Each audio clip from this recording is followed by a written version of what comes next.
it's gonna go? Right there. Even closer. You like? You want that closer? Just a little bit. Right there. Okay. Hello, everyone. We're started. Did we? Oh, well. Yep. Well, as soon as it went, you can be the judge, but I think we look better a little closer. A little closer is good, you know. And, you know. Because he only does these in 360i or whatever. Yeah, it's, so they don't look good on your TV, probably. They barely look good on your computer screen. What? It's a phone-only video show. We were watching it last time on my TV. And it looked good? And it looked good, yeah. You're like, wow, that surprisingly looks good. Did I? You did. You did. He doesn't remember. It's not that. I'm just a fickle bastard, and I change my opinion very, very We're getting easy. old. Hello, everyone. That can't be denied. No. How's it going? How's it been since the last time I was here? It's good. I put a cat down. Yeah, I know, man. It's not ever good, but, you know, that's part of life. She had stage 3 kidney failure anyway, so she was not going to last much longer. And she just kind of hit a wall and went downhill. We were going to bring her to the vet at 11:30. At about 9:30, she took off for 7 hours.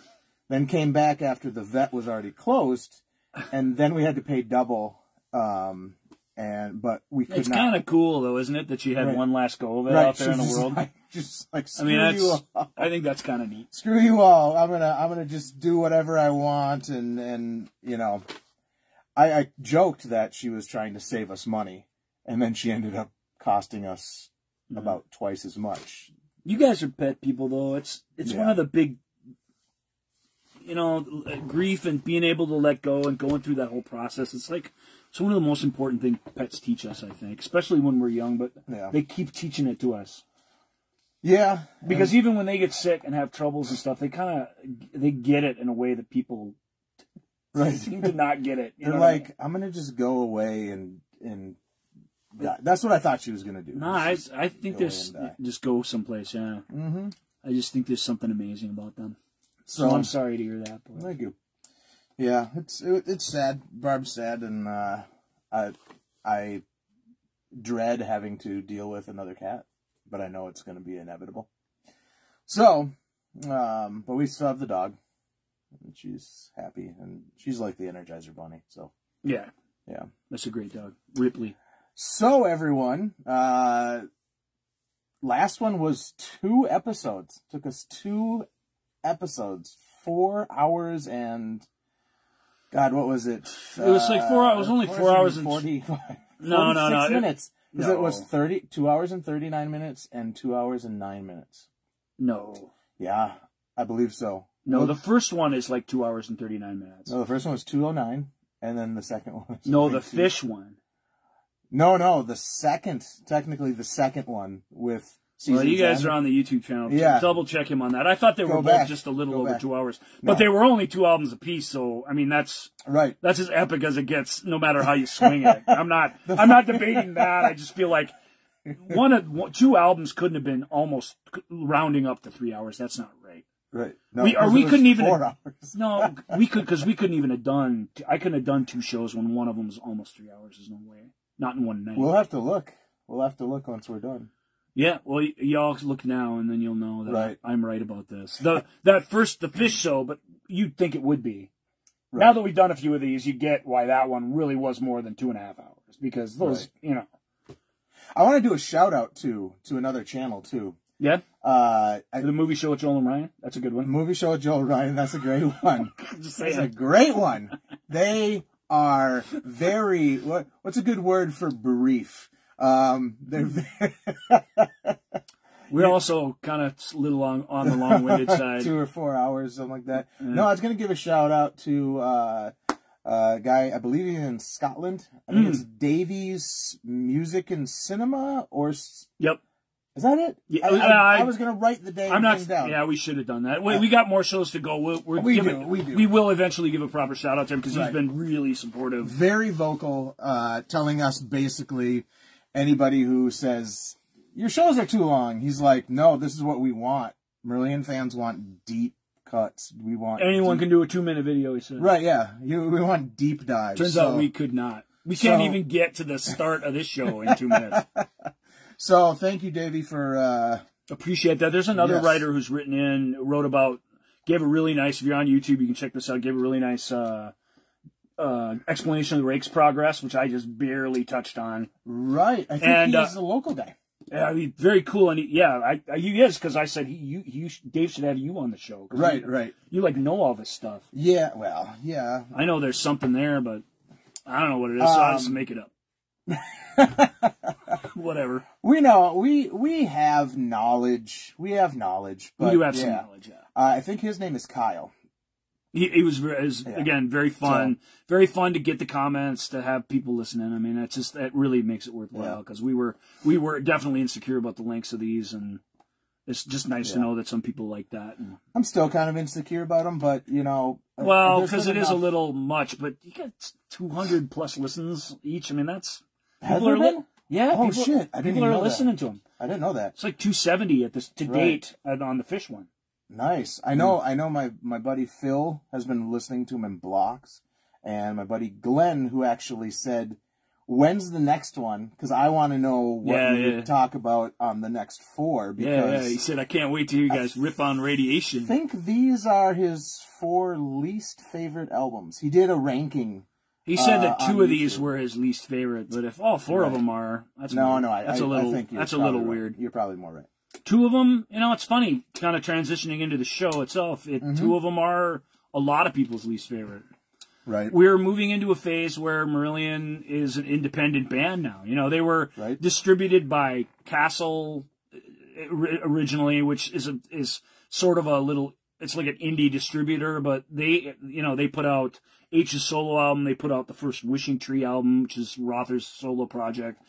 All of this came out right at this time, basically, along with this fella here. I remember H's come out, and I was like, what the hell? Yeah. That actually came out in 98, though, didn't it? But it was all part of that initial Castle deal, and all the stuff was sort of tied together. Yeah, it did. They didn't put them all out at the same time, like the Kiss solo albums or anything.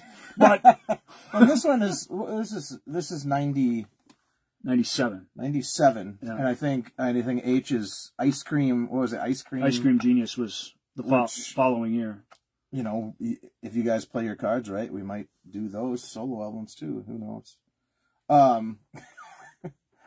They're on the list. I mean, they are on the list. They're out there. These have been the ones that I've had to start to really think about, take notes on. He's been making fun of me for taking notes because he said old men do notes and stuff. Gather around, everyone. David's going to give you a little lecture with his notes. I'm just going to ask a couple questions at the end and I'm writing show. A thesis. Yes, exactly. But so they're on Castle, no EMI anymore. No. EMI's not totally out of the picture because EMI started reissuing all the old albums at this time, the late 90s, 97 through 99-ish. Yep.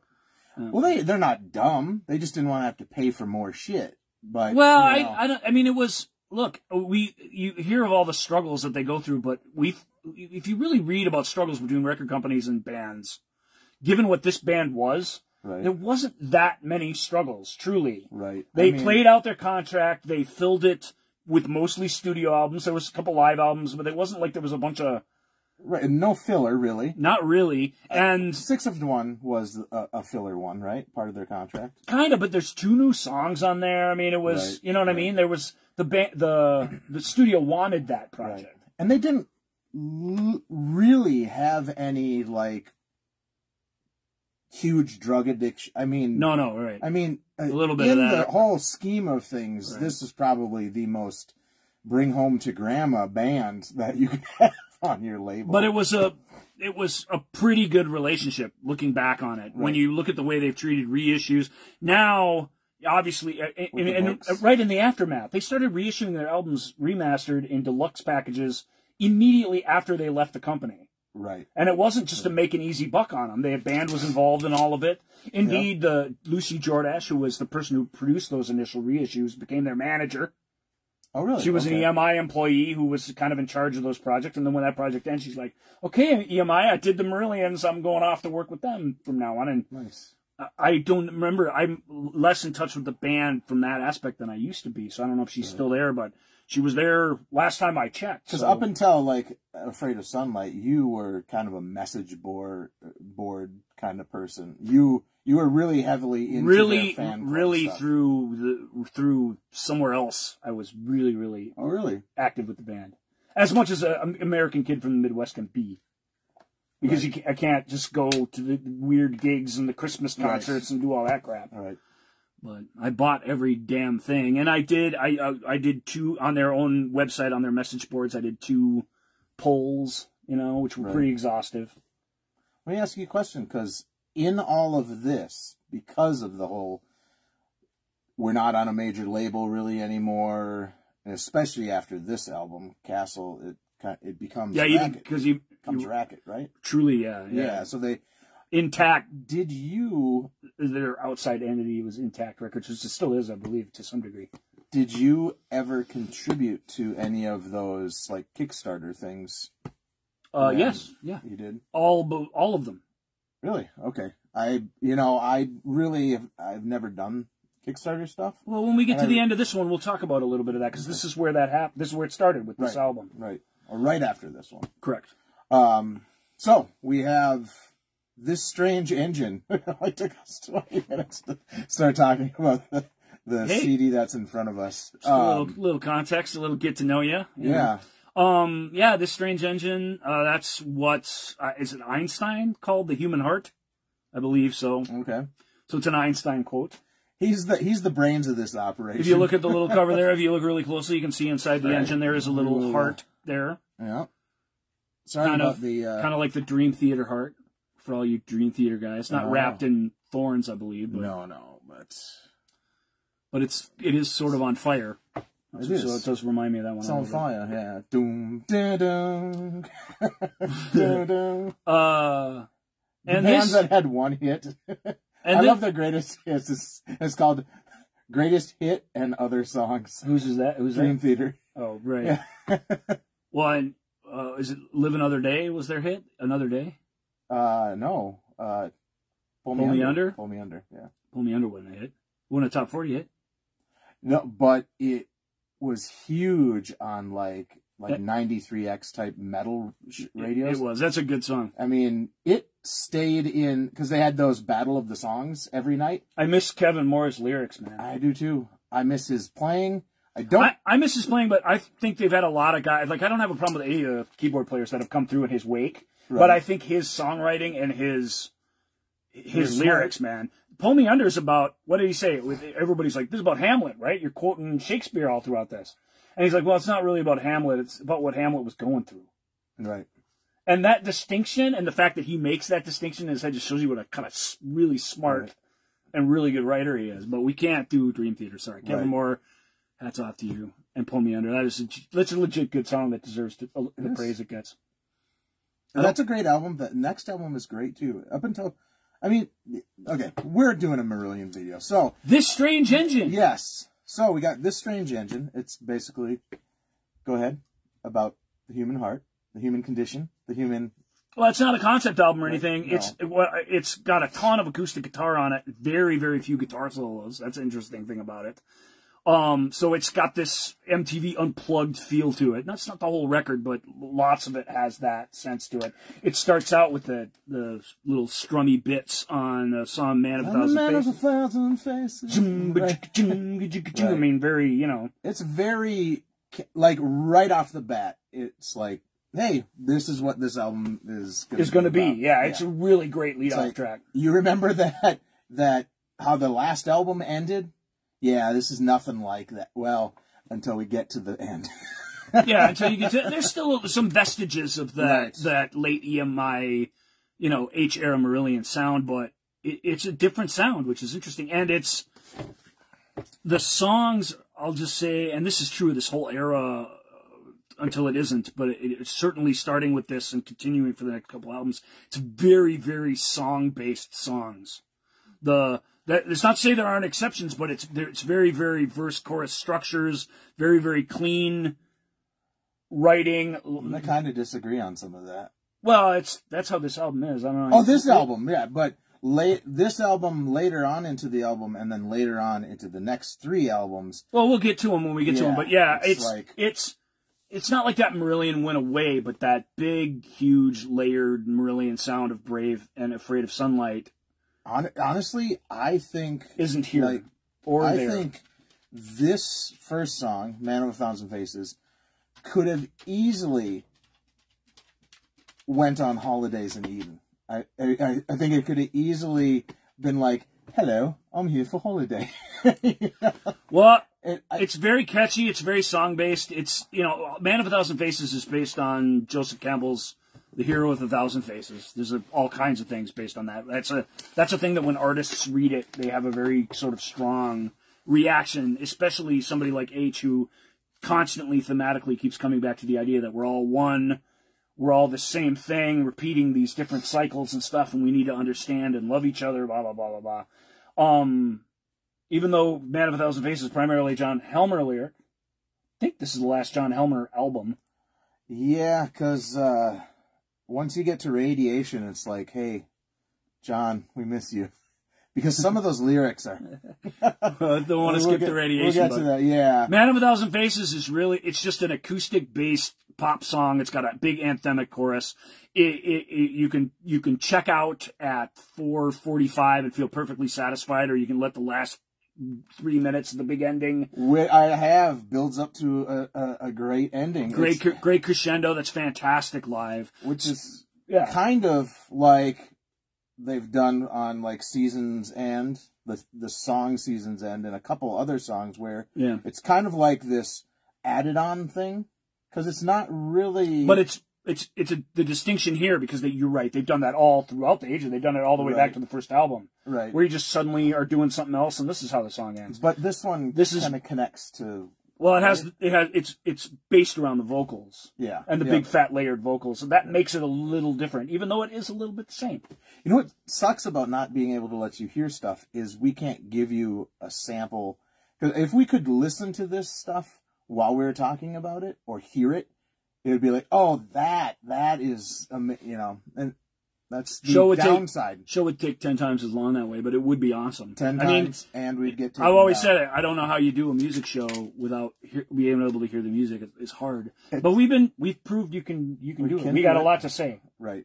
"Man of a Thousand Faces" is great for a long time there afterwards. It was the song I used to introduce people to Marillion who had never heard them. Really? Because I just found it a very easy song to listen to and get into, and yet it had that added dimension of the big prog ending that showed these guys aren't, you know, they're not...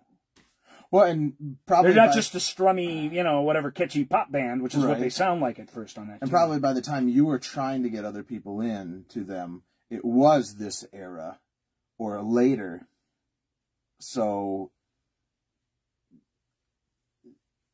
I mean, because... I don't know what I was talking about. Well, I was high on them all the time, so it all depended on what I was listening to at the time.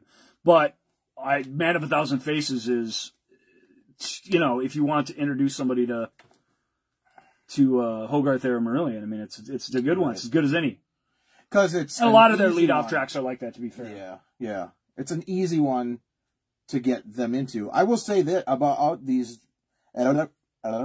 Lead-off single from the album? Lead-off song goes off of all 4 of these. You're like, heck yeah, sign me up, right? Yeah. Well... And then... No. Well, I mean, let's first... Costa del Sol. No. We're not even talking about that. Okay, so we got "Man of a Thousand Faces." I hear your point. I strongly disagree, and I will prove it later. Okay. Gotta stick with this strange engine. Okay, "One Fine Day," which is the second track. Oh, I really like "One Fine Day." Yes. I love it because it's pretty depressing. It is. And it's out of character for a ballad. But it's not really a ballad. It's like a ballad. Ballad. It's got a beat the whole time. It's not a power ballad. It's... Well, for a kind of like a mellow... Okay, a ballad maybe not, but mellow... The organ on this thing totally stands out. And then it goes into that Beatles-sounding stuff, which we've had on, you know, even though it was more depressing. Well, there's parts of Hogarth that are very McCartney-esque. Yeah. That's not what this is, though. This is very George Harrison inspired. This is very much Rothery that's driving the Beatles bit on One Fine Day, I think. Okay. Yeah. And that's... Well, but the thing that I noticed was the keyboards. Yeah, but... Yes. Yeah. But it's... We have to talk about the actual freaking music this time. we don't have a ton of history or background until we get to the next few albums and stuff like that. This is 25 years old. I know. So I got tons of history and background. You really liked this album when it came out at the time, didn't you? Yes. This one was one that I bought opening day. I missed this one because I was out on the road, so I got it at the beginning of the summer. It actually came out in like March or something. It was on his world tour. I was out on the road because I was a theater artist for a long time, so I was touring around, and you just don't walk into the Best Buy in Cody, Wyoming, and buy a Marillion album. So I had to mail order everything. Actually, in '97, you probably could have. Because that's when Best Buy had like 95, 96, No, the U.S. version that came out, and they did have the U.S. release of it, but it was months later. Yeah. Well, and this was, I bought this at Cheapo when I was working there. No, for '97 I was already gone. But did it come in a case like this?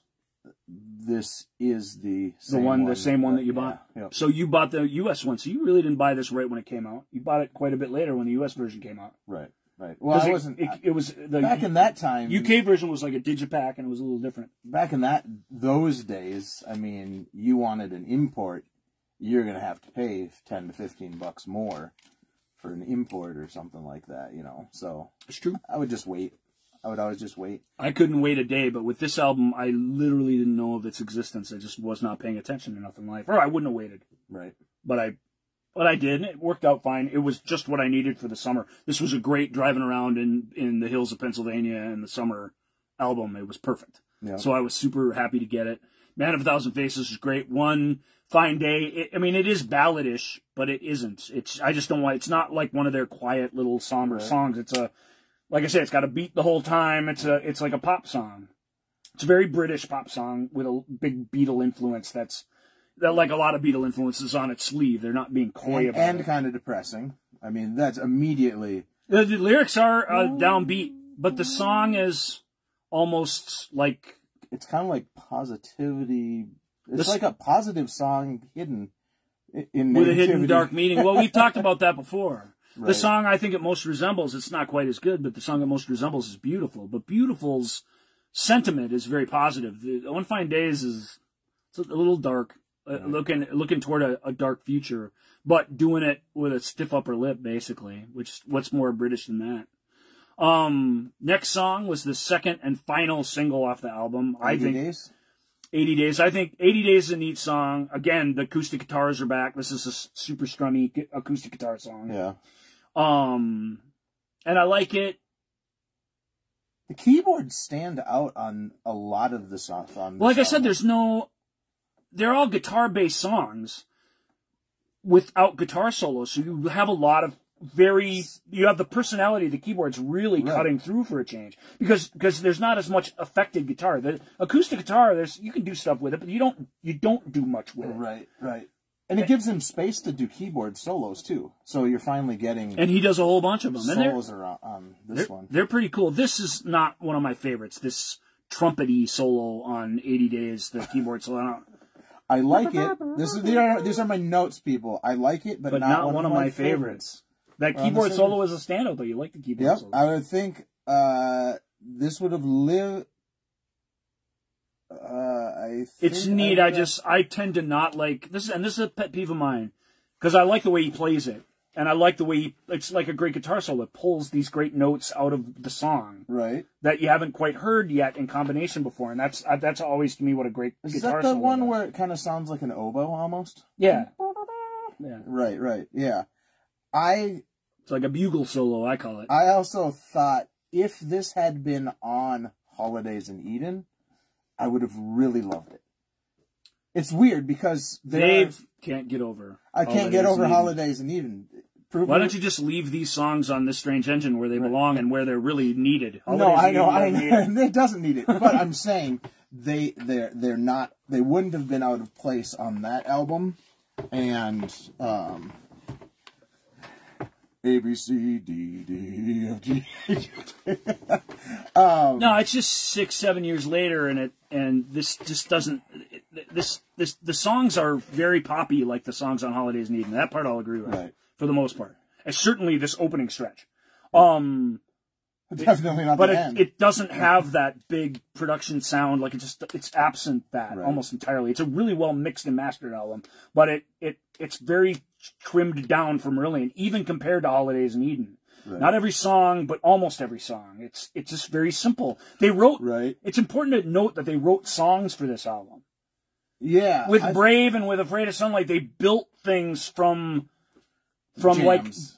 From like embryo sized into these giants of music and stuff. And they were built. This album was, we got the songs. Right. We're ready to record this. We don't need a big producer to come in. We're going to produce this ourselves. So after this album, on the next few, did they go back to that jammy nature of writing? They did not. Because it feels like they did. Except that it feels like they didn't. Yeah, to me, it feels like because when they do, it is extremely pronounced when it happens. Well, we'll talk about those in a bit. 80 Days is fun. It's a love letter to all the fans out there who show up for all the shows, and it's the first of many songs where H talks about touring, going all the different places, losing track of time, losing count of where your family's at, all those things. He writes about that constantly, starting with this tune. But this is the first one. It's a tight little 4.5 minute ditty. It makes a decent single. I think One Fine Day makes a better single because I think it's a more sophisticated song. Yeah, which one's worst singles on this album? Man of a Thousand Faces, the edit, was the first single, and 80 Days was the second. Okay. And then the fourth song, Estonia. The bulletproof song of Marillion. Estonia is great as a 12-minute synth-up trance remix. Estonia is great with an orchestra. Estonia is great unplugged. Estonia is awesome on the album. It's an awesome anthemic song. And apparently... And you could call it a ballad, and I wouldn't argue with you in this case. Because I have to tell you where I think this album, these songs could have shown up. Holidays in Eden? No. Afraid of Sunlight. I think Estonia would have fit really nicely. Afraid of Sunlight already has Afraid of Sunlight, so it doesn't need this song. I know, but it has that kind of feel, like the last half of Afraid of Sunlight. To me, it's more like, I don't know why we're playing you should have told me we were going to play the let's put all the songs on different albums game. I'm not sure what value that has, but if I was going to put Estonia, for the sake of argument, on a different album, I would put it on Season's End. He's mad at me. Well, I don't understand what you're doing. It's on this album. What the hell? I'm just saying. It sounds like this song would sound pretty good on Phil Collins. Actually, you know what I said? Hello, I Must Be Going album. I said, Estonia, is this a leftover track from the Afraid sessions? Like, did they already have the germ? No, they already had Accidental Man. Oh. Well, look at me. Estonia is fresh. It's this story. The Estonia's it's one of their rum tum tum and a bottle of rum songs. Right. It's just about the sinking of the Estonia and the people it's literally their last thoughts as they're drowning in the water, in the ice cold water. It's a hauntingly beautiful song. I don't know the name of the instrument that comes in. Didn't he meet somebody that was on the Estonia? He did, like traveling on a train or on a plane or something. He met a survivor of the Estonia I guess some people are like this. People are scared of me and they hide from me. And even when they're sitting right next to me, present company excluded, they don't talk to me. They just don't want to have anything to do with me. I'm actually sort of grateful for this. Steve Hogarth, on the other hand, people just want to tell them their whole life stories. They come up to him and they tell them everything.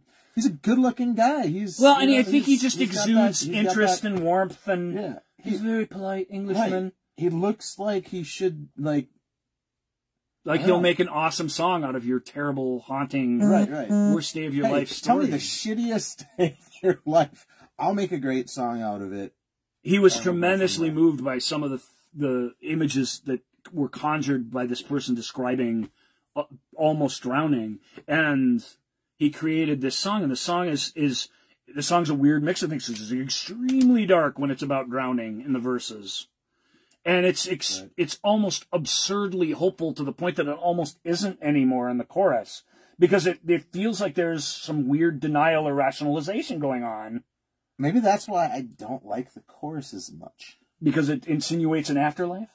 I don't know. I think it's one of those songs like Afraid of Sunlight. I think you called it right, that where the chorus is everything. You get to the chorus and you're soaring on cloud nine. I mean, I think that's how most, not that your reaction isn't legitimate, it is, but I think that's where most people really love the song and why it keeps coming, because that chorus it lifts you up. No one leaves you when you live in their heart and mind. No one dies, they just move to the other side. I wrote, maybe it sounds like it would have made a nice home on Afraid, except for the chorus. The chorus does not sound like from that era. I'm going to stop comparing things. Is that what all your notes do? No, but they just assign the songs to different albums? Shut up. The keyboards, though, are really a big standout on this song. Yeah. They just like every song so far, they stand out. Yes. I mean, to me, I think it's that, whatever that instrument is, they brought somebody else in to play it. That ukulele sounding thing on the chorus.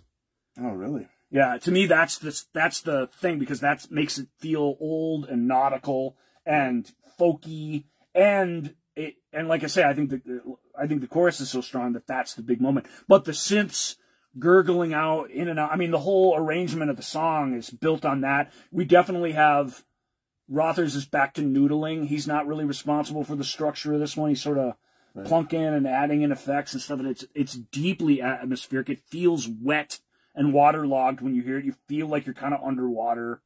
It's an amazing atmospheric tune, and it's, as I said, they've done this song every way you can, and it's good. It's bulletproof. You cannot wreck it. You can strip it down to nothing. Live thing, pretty much. No, they play it a lot live, but they have to pick their battles. They have a lot of songs that are like this, and they can't play them all in concert. Right. You know, Afraid of Sunlight, Estonia. And it's 8 minutes, too. Yeah, so, 3 Minute Boy, Fantastic Place. You can't play all those. Easter. You have to pick just a couple, 3 of them to do in concert. You can't play them all constantly. Right. But Estonia does keep coming back, and it's because it's a lot like Out of This World, where it's based on this sort of real event that connected him with some people, and it's just gorgeous. I think Estonia is maybe the strongest moment on the album. I'm going to disagree, because I think the strongest moment is the next song. Memory of Water. Oh, my God. Oh, my God. Pretty great. There's one thing I don't like about Memory of Water, and then we'll just get on to all the absolutely awesome things. Okay, go ahead. Because it really is. What? It really is spectacularly great. It feels, no offense, but it feels a little canned to me. When the sound dies off, there's absolute silence. I wish there was a more live feel to it. I wish it just... Oh, so you're talking about the production, production-wise. Right. Even tape hiss I would take in between phrases, because when it goes silent, it just goes dead silent, and it feels like all the sound goes away, and it almost makes me a little anxious. Maybe they did that on purpose, because it's basically a guy singing from the grave, right? It is, yeah, pretty much. It's a really awesome, dark little piece of poetry. And it's set to this beautiful, like, basically string arrangement. Right. Which is, again, all Mark Kelly on keys, because I was looking at all Mark Kelly faking it. Yep. I was like, okay, they got to have a string section. Nope, it's not. It basically sounds like a string quartet, almost, with some other strings, and... But string quartet is right. He's not pretending to be an orchestra like Tony Banks. It really feels very organic and like a string quartet, like a little piece of chamber pop. Well, and it's outstanding. Don't get me wrong. It's kind of almost not a song.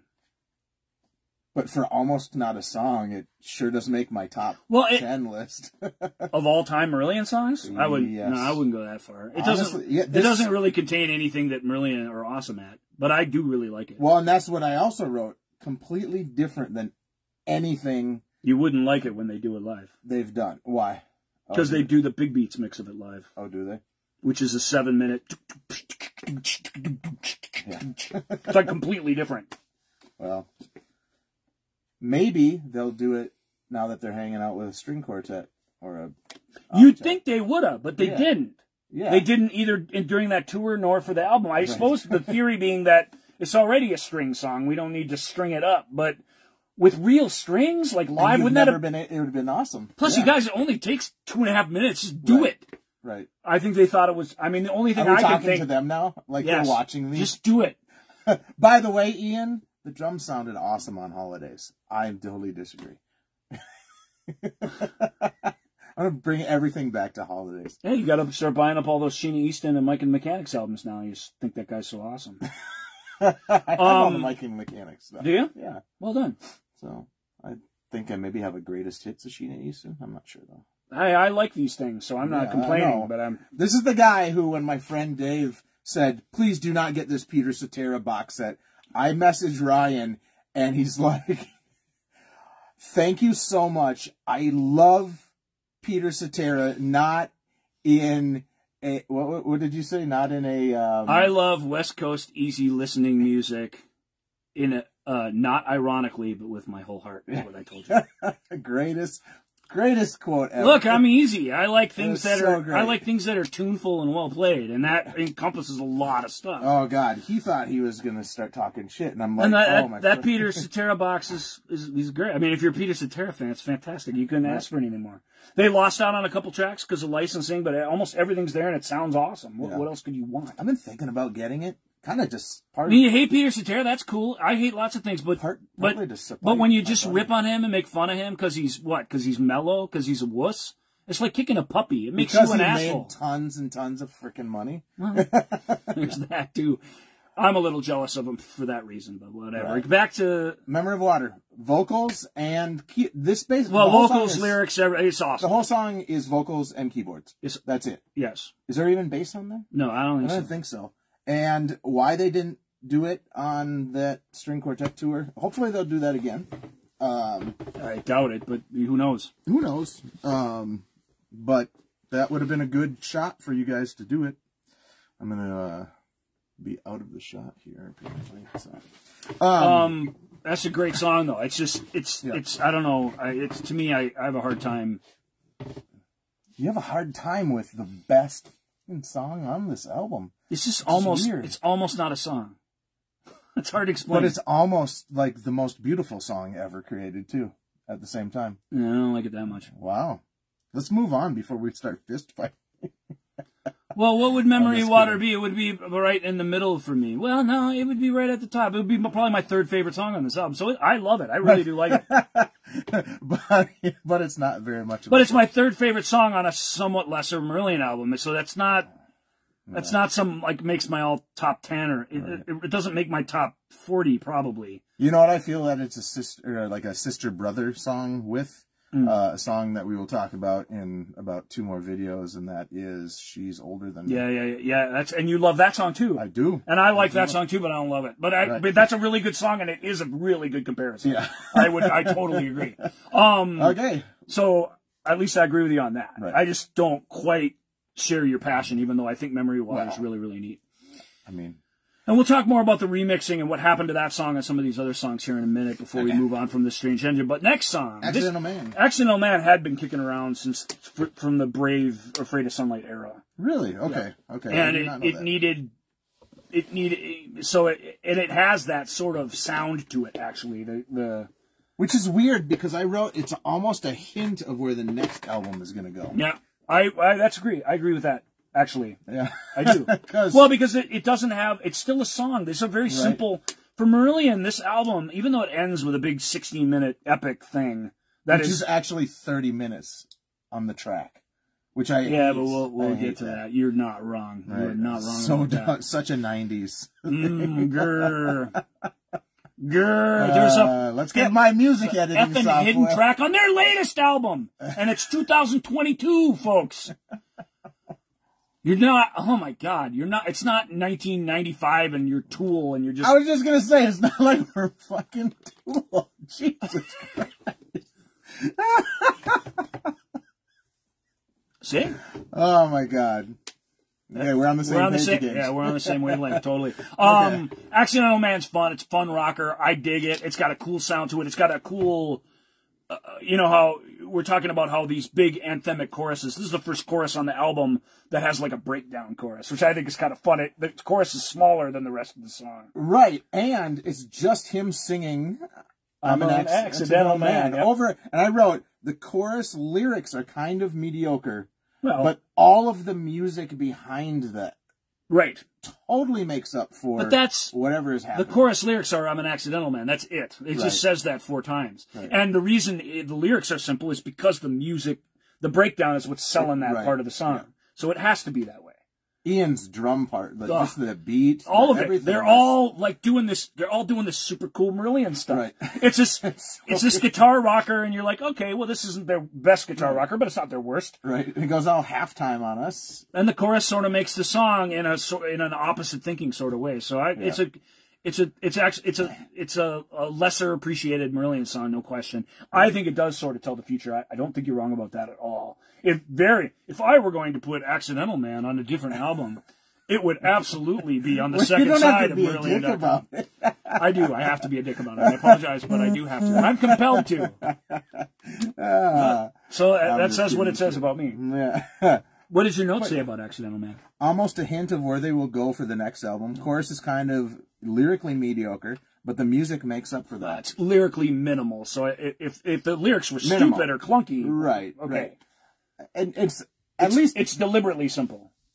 I'm an Accidental Man is a lot better than Built-in Bastard Radar.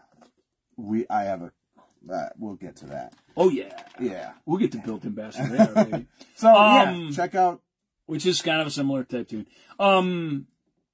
We can go to Hope for the Future, because we're going to have a lot of things to talk about on this song. Yeah, Hope for the Future is a song with quite the reputation. I always seen it, just before we get into it, because I don't really like it, but I've always seen it as a harmless thing that adds variety to the album. There's nothing like this on the album. It's absurdly hopeful and happy. Deliberately, it's like a party. It's a Calypso song, essentially. Right. So it's them out of their element, but it's them trying something different. And actually, the playing on it, I dig it. It's kind of cool. It's not an easy, it's not a really easy kind of song to play, but it's... Before they go into the Calypso, or as I called it, don't go Caribbean on me here. It's happening. The whole... No, my wife said, what did you say? Nobody Every artist has to have a Caribbean song or a Calypso song. That's what I call it. A Caribbean song or a circus song? Circus song or raga. Don't go raga on me. That's what I have on here. It says... is raga like some cool way of saying reggae? Yeah, Spinal Tap. Don't go raga on me. Right, okay. Just making sure I understood and was not like not part of the club all of a sudden. It begins really good. When I listen, it begins like a musical theater song, like a Rodgers and Hammerstein song, where they sing the song some other different way before they actually start the song. It's cool, but it's. I like the beginning. I don't. But it wasn't gonna stay like that the whole time. I don't like when it goes all Caribbean. I mean, it really is. Yeah, it's brash. I feel like there should Caribbean be beat. There's a dancing woman with like a banana hat and stuff come through, and maybe Jimmy Buffett just comes. Nah, they really do sound like a Sandals house band on this tune, but they sound like the best Sandals house band ever. Let's give them that. It is a tightly played, goofy song, but they knew what they were doing. Yeah, exactly. This tune is not here by accident. It was a bit of fun. That's what it's meant to be, and that's how I always took it. I didn't realize until a few years later that how kind of despised among the fandom Hope for the Future is. I think even Lucy, who managed them, doesn't like it and is vocal about it. Nice. So they can all have their opinions. Have you ever heard anything about the band talking about it? The only thing that I know... No, they're saying kind of what I said was, we're just playing around, you know. Right. I mean, we didn't realize we were going to break all your hearts with this happy, stupid little song. Well, when I was doing, so I read just this era in that magazine that I showed you, and there's a quote by Kelly where he says, "I don't even know what songs." Some of those songs, or what albums some of those songs are on, because they all kind of blend together. Well, they made 3 albums in just a little over 2 years' time. Yeah. So if you complain about the quality of these albums, the reason, the writing is on the wall as to why. Right. They're an indie artist. They need to keep the product heading out. They got to keep the money coming in. They're not paying big producers. They're not spending tons of time in the studio. Months. They are exactly. They are coming into this. That's faster than the Fish albums came out. They're going into the studio with songs already kind of ready in their heads, and they're turning them into songs as quickly as they can. And they're leaving lots of ideas on the table, because they're imposing deadlines upon themselves to be responsible, and the music's suffering because of it. And it does suffer. I mean, I don't think it suffers as bad as some people claim it does. I really don't. And I think as we go through this, but the quality suffers. Even this album, which I think is really, really solid, from the sound of it, the engineering of it, all of it. Well, and Dave Megan mixed this was right? 2 years from the last album, though, and they had a little time to breathe. Right. Megan mixed it, but he wasn't there when they recorded it. And I think they produced the next one, which is why along with remixed. Michael Hunter, the next two. Yeah. And others. Their current state's the same team, basically. So, Do you think they maybe put this song where it is because they it's knew... it's in the perfect place on the album. Where else would it go? It wouldn't it go can't be anyplace. the last song on the album, and you don't want it to be up front or starting aside or anything like that. They couldn't do 14 minutes of blank bullshit. I never look when I listen to the Strange Engine. I never skip Hope for the Future, so I just don't hate it. But it is goofy, and it does feel perfunctory. Like, well, let's do a Calypso song. It really does feel like, and here it is. But like, hey, we haven't done Barb's. Everybody needs to do a Calypso song. She's correct. Everybody does seem to need to do it, or not everybody, but tons of people bring this to the party. They'll do it. Yeah, they'll do a Calypso or circusy or like a reggae song. There was a time when everybody needed to do a disco song. Yeah, if not a reggae song, at least a reggae breakdown, right? I mean, right. I mean, look at even Led Zeppelin. Sure. There's a reggae breakdown on Spirit Radio. There is, yeah. That doesn't ruin Spirit Radio for me. No, I mean, they're goofing around with different music styles. There are certain times where it can be put in playfully for a few measures, but this... Well, where were you going to put in Calypso into a Marillion song playfully for a few measures? This is, I don't know. Nowhere. I mean, once they started doing it, they couldn't stop. It's not a great song. We shouldn't spend too much time on it. It's just, I don't understand the hate for it. I think it's what it is. It's I easy and understand breezy the hate enough. for it, but I don't hate it. I just don't need to hear it again, really. But I need to hear the Strange Engine less. Oh, really? You don't like the last track? At this juncture in their career, I feel that sometimes they don't know when to stop writing a song. Well, kind of like...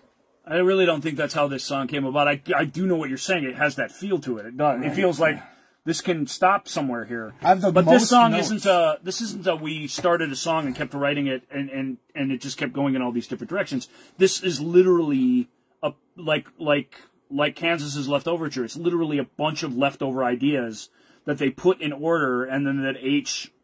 And the song, I think, is really redeemed by the lyrics and the storytelling and the vocalizing. It's all about his dad, right? Well, it's all about his childhood, his growing up, the town he grew up in, his family. I mean, it's a very, very personal song. Oh, I thought it was just about his dad coming back. Well, it's largely his dad's in there, but it's from his perspective. Okay. Him viewing his dad, him viewing the people that he lived near, that sort of thing. Right.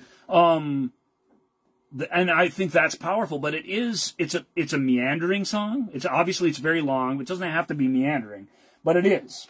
It's several different ideas, and once you're just about getting used to a cool idea, it switches to another idea. It's like 180. And the song stops and starts, which I say they do that better than anybody else. But you do it 5-6 times in one song. It can try your patience, but I don't know. I like individual sections of this musically a lot. I like the playing on it, and I really love the singer sharing his story with us, opening his soul to us, and I think that's why The Strange End is great. Also, it's got a big ending on the end of it, and so it's the big ending of the album, so I think it actually plays pretty well. I wrote, what is this, the Flower Kids? That's a. It's a good analogy. It's the Flower Kings without the marijuana, I suppose. I wrote, there's not a lot to hang your hat on, because there's not a lot that really... They don't reprise anything. They never go back and revisit a theme. So it's a song you really got to live with for a long time to really get used to. I still has not cracked my head. At about 12 minutes, I'm just kind of ready for it to be done. And a lot of fans will say, of course, they're just, it's 10 minutes plus, so they're just like, "Ooh, best thing on the album." I don't think you can call it that, but I think for a group of musical leftovers, right, that the singer pulled together with some rather deep personal meaning, I think it is rewarding. I will say this. If I am doing nothing else... It's certainly better than Hope for the Future. I assume you were just kidding about that. It is better than Hope for the Future. Right. No. Thank you. But... Because you said you could use that even less, and I'm like, oh, haha, but that, you don't really mean that. I don't. I mean, it's better than that. It's got that sense of Marillion adventure to it, at least. It's just... It's a song that you do need to listen to on headphones while doing nothing else. Yeah. Listen to it loud with the lights off. It helps to give it your focus. Right. And whereas the rest of this album plays pretty great in the background. Yep. Especially that fun Calypso one. I like that. Right. Do the vacuuming. Keeps a little pep in your step. Remixes, real quick. The Positive Light did an entire remix of this album. They wanted to do a remix album of Afraid of Sunlight, which was their favorite album. They're a remix project. A pretty renowned one, but... There's still a remix project from the late 90s. I'm a big fan of 12-inch mixes and stuff and re-recordings. I think that stuff is really, really great. But there was a certain point, and 97 was way past its due date, where it really was just droney, trancey. Yeah. I owned that album, and I've gotten rid of it. And the mixes don't turn the songs into dance songs, although the Memory Water version is very dancey. But that's one of the better ones on it. And Estonia. It's worth it for Estonia alone, because that remix is fantastic, because Estonia just cannot be destroyed. Right. Estonia. The album very appropriately starts out with Estonia, and you're starting to think... Which is funny, because the Estonia did get destroyed. It's weird. Yeah. But the spirit lives on, just like he says. Yep. So we've got to mention the Positive Light. And the Positive Light come back when we talk about Fish, they come back on Rain Gods with Zippos, where I'll really tell you what I think about them. But for now, hey, they really love Marillion for a weird electro trance outfit. Right. That's cool of them, I guess. Well, it was a weird thing to do in 97. But it started, the remixes all through this era are a big deal. They are. But I should say... there's a remix of Uninvited Guest, and there's an alternate mix of Assassin. So, I mean, that's been part of their deal the whole time. But these sort of big, expanded dance mixes where you take all the arrangement out and put a whole new one in. Right. For Marillion, I'm saying it's really weird for them to do, especially at this point in their career. Well, it was Positive Light's idea.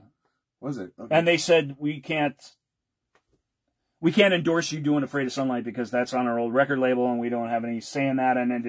And this is the thing we're doing now, but if you want the stems for this, we'll listen to what you do. What they brought back to them was Estonia, and they said, oh, hell yeah, sure, do it, the whole thing. Here you go.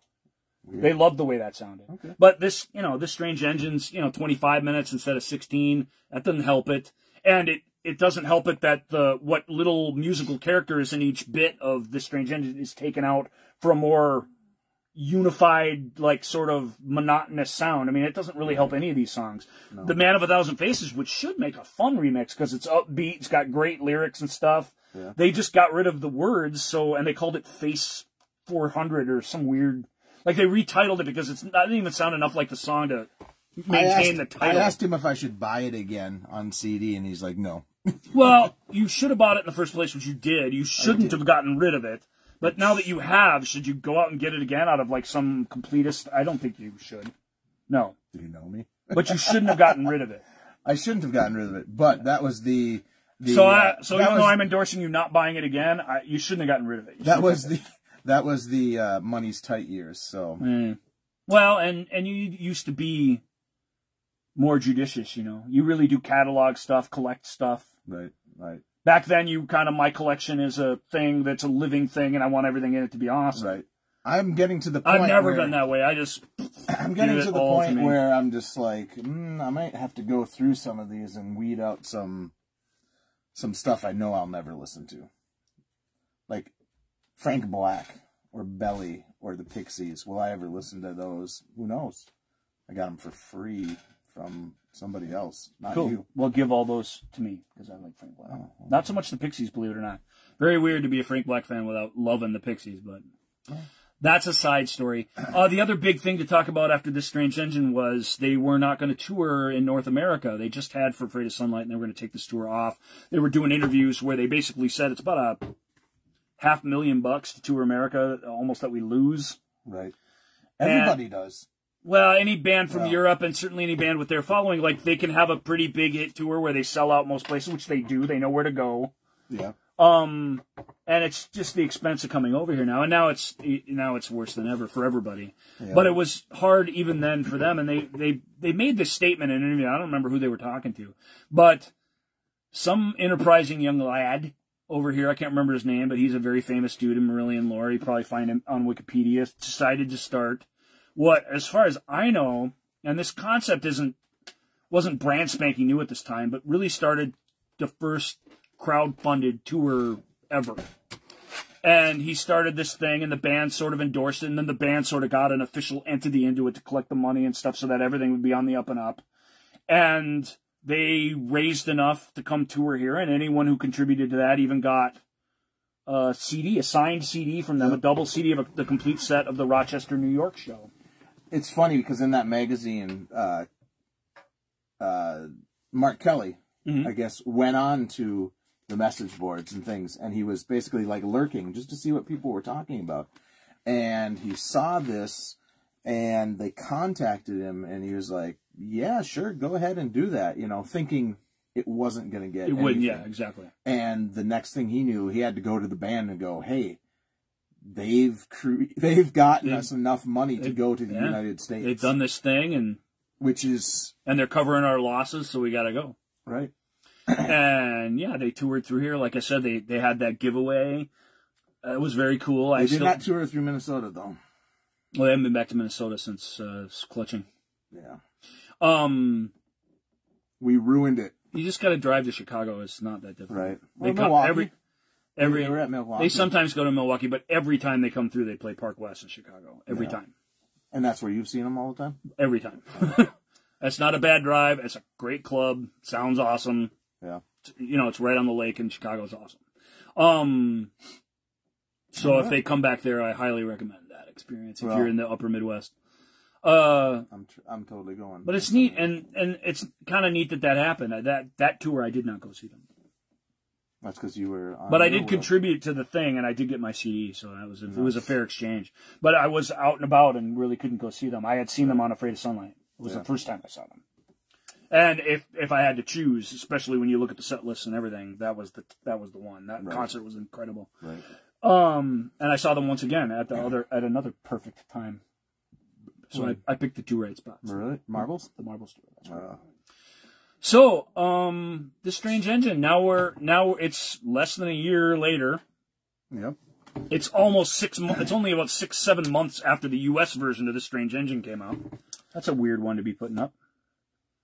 What? Don't you have the actual album? I don't, because you get... So, we'll show everybody. So, it's the Radiation 2013. You get the remix, which was by Michael Hunter, and then you get the original mix by Stuart Avery. So, I didn't need to keep the old one. That was back in the day when I would actually sell things. Now I would have both of them. I'm just annoyed that we're showing the 2013 version, which is hard to get, and not the one everyone has with the actual cover art. Sorry. Annoys me. What's the actual cover art, then? It's like this, but it's different. I mean, this is a totally different package, I'm sorry, I didn't have it. I should have told you that I didn't have it. Here's the thing, though. I would not have brought it. I would have just shamed you and made fun of you. This is one of my favorite Marillion album covers. It's not bad, but although this version is very simplified and it looks nicer, it doesn't have the orange with the writing on it. This is just very elegant. Do you have your phone on you? Bring it up. I want to see what the No. Okay. Everybody has the internet. We don't need to get into it. I want to see what it looks like. It's this picture, color timed very, very differently, and with a border and a bunch of other stuff. Ah, okay. And there's two versions of that too. The American version looks different than the UK version. And you have all 3 of them. Yeah, I have everything. I know. There's nothing I don't have. He will get rid of everything once he's gotten a remastered version of it. Hence, 200 or 300 additional CDs in my disc. Yeah. But Marillion, he will not get rid of. I won't be parted with a disc of Marillion. No matter how much you hate that Fugazi original CD. Well, I'm a collector. I mean, right. And they're my favorite band. Right. Okay, so we got Radiation, and Radiation originally came out in 98. 98. I think I got this right when it came out too. I did. Again, I was still touring, but it was sent to me, and then it was waiting for me in my little pile of crap that I got when I came back from a 2-week stretch in eastern Kentucky. And it was great. It hit the spot. It was just what I needed, because I needed Marillion, you know. Right. Well, you always need Marillion. Well, especially during this time. I mean, I feel very close to these albums because I was out on my own, and they were like my friend that I could take with me, truly. Right. So I was very enthusiastic when Radiation showed up, and this is the first one they actually produced on their own, isn't it? No, the Strange Engine they produced on their own. Did they do it? Yep. Oh, okay. But is this the first one that they engineered? No, I don't know. Stuart Every engineered it. Okay. Well, why does it sound so bad on the original version? I don't think the original version sounds that bad. If you do a A/B of this, it's like night and day. It's like, oh, somebody took the blankets off those speakers and... Yeah, no. Look, it's got a very stylized sound to it.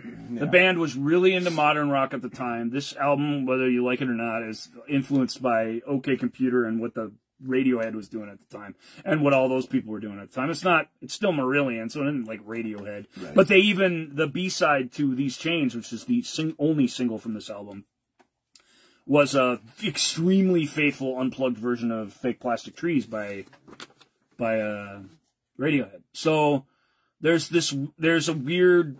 Hello, sleeve.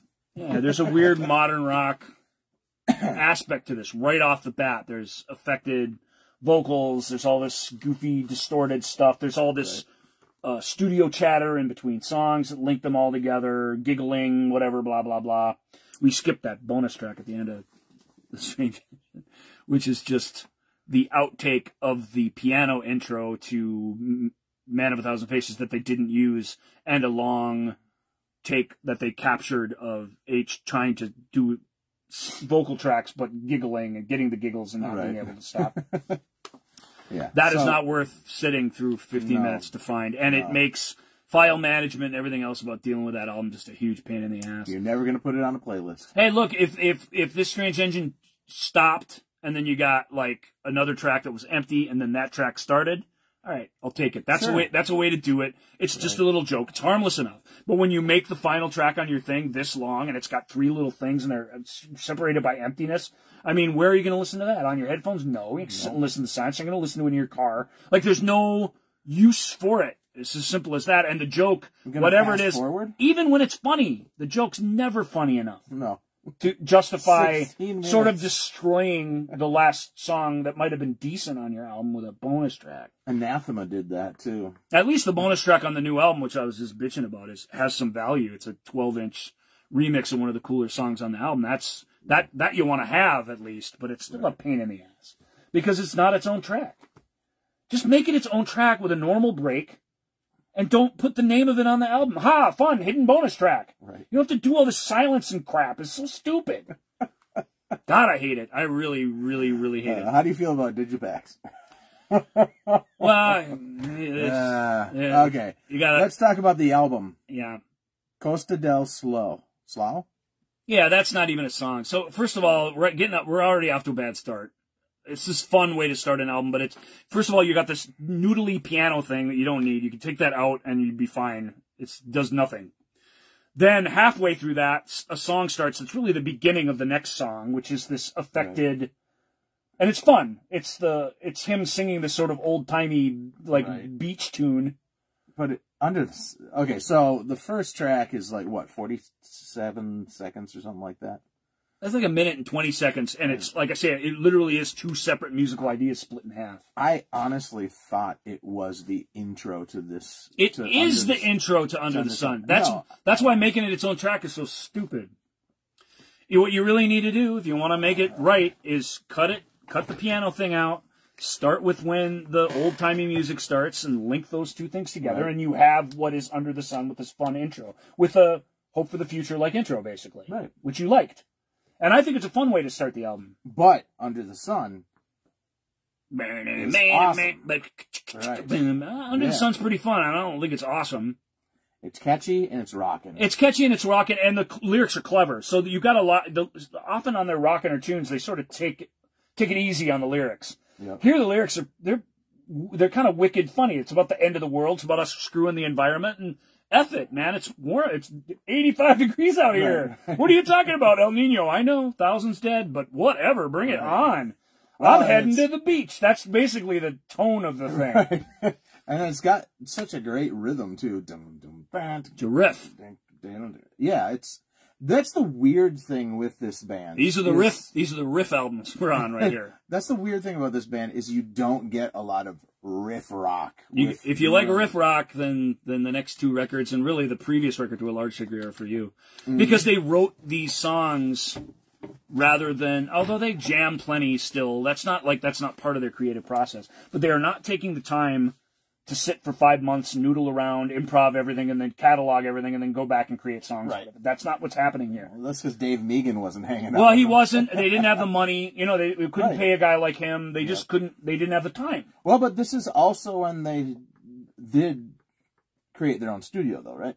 Yep. So, well, they created their own studio back before Holidays in Eden. Oh, really? Racket Club, yeah. I thought it but was... always renovating, always changing, and these albums are the albums where they just made almost front to back in their own studio. Screw it, we're not paying somebody else to record us. Well, why should they? No. I mean, at this point, when every penny is precious. Right. Why should anybody? Well, there's reasons, man. There's reasons. If Misplaced Childhood hadn't been recorded in Berlin, it wouldn't be as cool. No, I know. I'm saying now. Why should anybody? They go to Real World Studios, Peter Gabriel's place, and record. They really? Demo up the albums at Racket Club, and then when they go to record, they sequester themselves elsewhere. I thought they still recorded everything at Racket. They record almost nothing that you hear on the albums at Racket. Sounds really, I think these albums sound great. They don't sound great. This album, you were just talking about how shitty it sounds. No, but when they remix it in 2013. Right. But when they remix it, you gotta understand something about Dave. But you cannot polish a turd. So if you did not have a good, Marillion's a good band. If you did not have a good recording of the drums, no matter what, shit is shit. But you weren't into these albums. You're just getting into them now, and they're like new Marillion that you barely ever heard, and it's like a treat to you, which it is. Well, it kind of is, yeah. Well, except for the next one. Well, I'm just saying, 98. In 98, this was a letdown because they're trying to sound like alternative rock bands that people didn't like. There's very little proggy on here. Even the longer tracks are trancey and remixy sounding. Yeah. Their fans, I like Radiation, but fans had a lot to complain about. Right off the bat, you've got this jokey sort of song about the environment. It's preachy and jokey at the same time. Right. So you can neither take it seriously, nor also they're I don't mind it. I like it. I like Under the Sun for the same reason you is. It rocks, it's fun. Right. The chorus, his vocals, his little going into that sort of raspy falsetto that he has vocals. Right. I think some people hate that. I love it. I think it sounds great. The next song is also another joke. Answering Machine. Always loved this. From day one, I've always Answering Machine's a fun song. It's about this loser. I mean, it's this fun, self-deprecating song. It's about this loser who's trying to rekindle his relationship, and it's all going terribly. And it has that sort of spirit of where you can laugh at yourself a little bit. Right. I think the lyrics are actually really, really strong. I like Answering Machine when they break out on the acoustic sets, when they just play the guitar and he sings a song and you can understand what he's saying. All that trimmings are stripped from it, it's a really fun song. That's how you know it's good, because it survives that process. Yeah. Well, they've said, any songwriter said, if you can't play it just on an acoustic guitar and sing it, then it's not that great. But play Invisible Man on acoustic guitar and sing it, you can't. You can't. So Marillion is the exception that proves that, that rule, basically, because there's some tunes where it's not the same. Yeah. And there's nothing wrong with that. But when they do it, and it does work, it is kind of magical. And I like Answering Machine in that context. And I like it just in general. It's a fun song. But now it's 2 alternative rock sounding, fun, goofy songs in a row. Right. And even the alt rock stuff that they're doing is 7 years since it's been innovative or new. You know what I mean? I mean, there's that aspect to it where... Well, when anybody compared them to Radiohead, I always was like, why? Radiohead... That's all anyone could... You had to go back to 98. You're listening to the 2013 remix in 2022. No, I know, but I heard the original, and I still didn't think it sounded like Radiohead. Well, it doesn't sound like Radiohead. But I kept on hearing, in these albums. Yeah. In these albums is when everybody was comparing. The next album is that pretense is gone, but on this album, very much so. Yeah. But very effective vocals, very neo-industrial sounding, like say vocal effects, very heavily distorted guitars, very noisy mixes. I do miss Helmer's lyrics on this album, though. I can tell you that. Yeah, although I think I just got through 2 songs and they're both lyrically pretty clever. They are, but they lack that even though they're darkly comic, they lack that sort of true darkness that Helmer's in touch with somehow. Right. But if you wanted that, here's the song for you: 3 Minute Boy. This is my favorite song on Radiation. It's basically, in its structure, it's basically Hey Jude. It's a song about a pop star and his life, his dreams of becoming a star, and he does, and then his life just goes to hell. And that's the song. It's a pop song about pop music wrapped up in classic pop song formula. Basically. Well, and I had written, are the lyrics based on someone specific? I don't think so. I think they're based when he was going through his divorce. Or no. He hadn't. Infidelity. The song has nothing to do with him. As a matter of fact, I think 3 Minute Boy is really fantastic, and I think the remixed version, since we got it out here, it makes it even better. Because it, like you say, it takes that sort of tinny shrillness out of it, right? And suddenly it's warm and amazing, and it's still what it was, which was a really great song to begin with. A really catchy song with his version of a na na na na thing in it. Right. Which is fantastic. The Hey Hey Heys and the guitar solo are fantastic. I even wrote, save this song for me from becoming a throwaway track. Oh, yeah. Yes. Well, what a great thing to say. That's very cool. I love this song. And it made Radiation for me at the time, so I would defend Radiation because I was like, oh, the 3 Minute Boy's still on there. Right. That song's going to endure. It's really, really good. Right. Doesn't the song have the ending where it just does that weird kind of... Just falls apart. Bam, bam, bam, bam, bam, and kind of ends, right? Or is that... It kind of... the instruments trail out, and then he's just singing and wailing, and he stops singing in tune, and then it just sort of collapses. Oh, no. Cathedral wall goes... Yeah. Bam, bam. Yeah. So 3 Minute Boy is really good. It is not about somebody specific. As a matter of fact, they asked him that at the time. He goes, "This really isn't. It's a fable about these kids who get swept away by the pop music machine and the money making thing, and they get together with some actress, and everything seems to be going fine. But the drugs and the lifestyle and the everybody needing something from you, it breaks you down." So it's told with a little bit of empathy. But if it has a weak spot, it's that he really is. He's outside looking in on these kids, right? Their tragedy, and he's not being super kind to them as he's doing it. But it's a good song. I really like 3 Minute Boy. Which is so funny because every time I bring up anything on YouTube, I see the current trial of those two going on. Well, it's a story like that, isn't it? Yeah. And it's weird. It's like a power ballad. I mean, once it really gets going, it's not a ballad at all, but it really does start out, again, very McCartney-esque.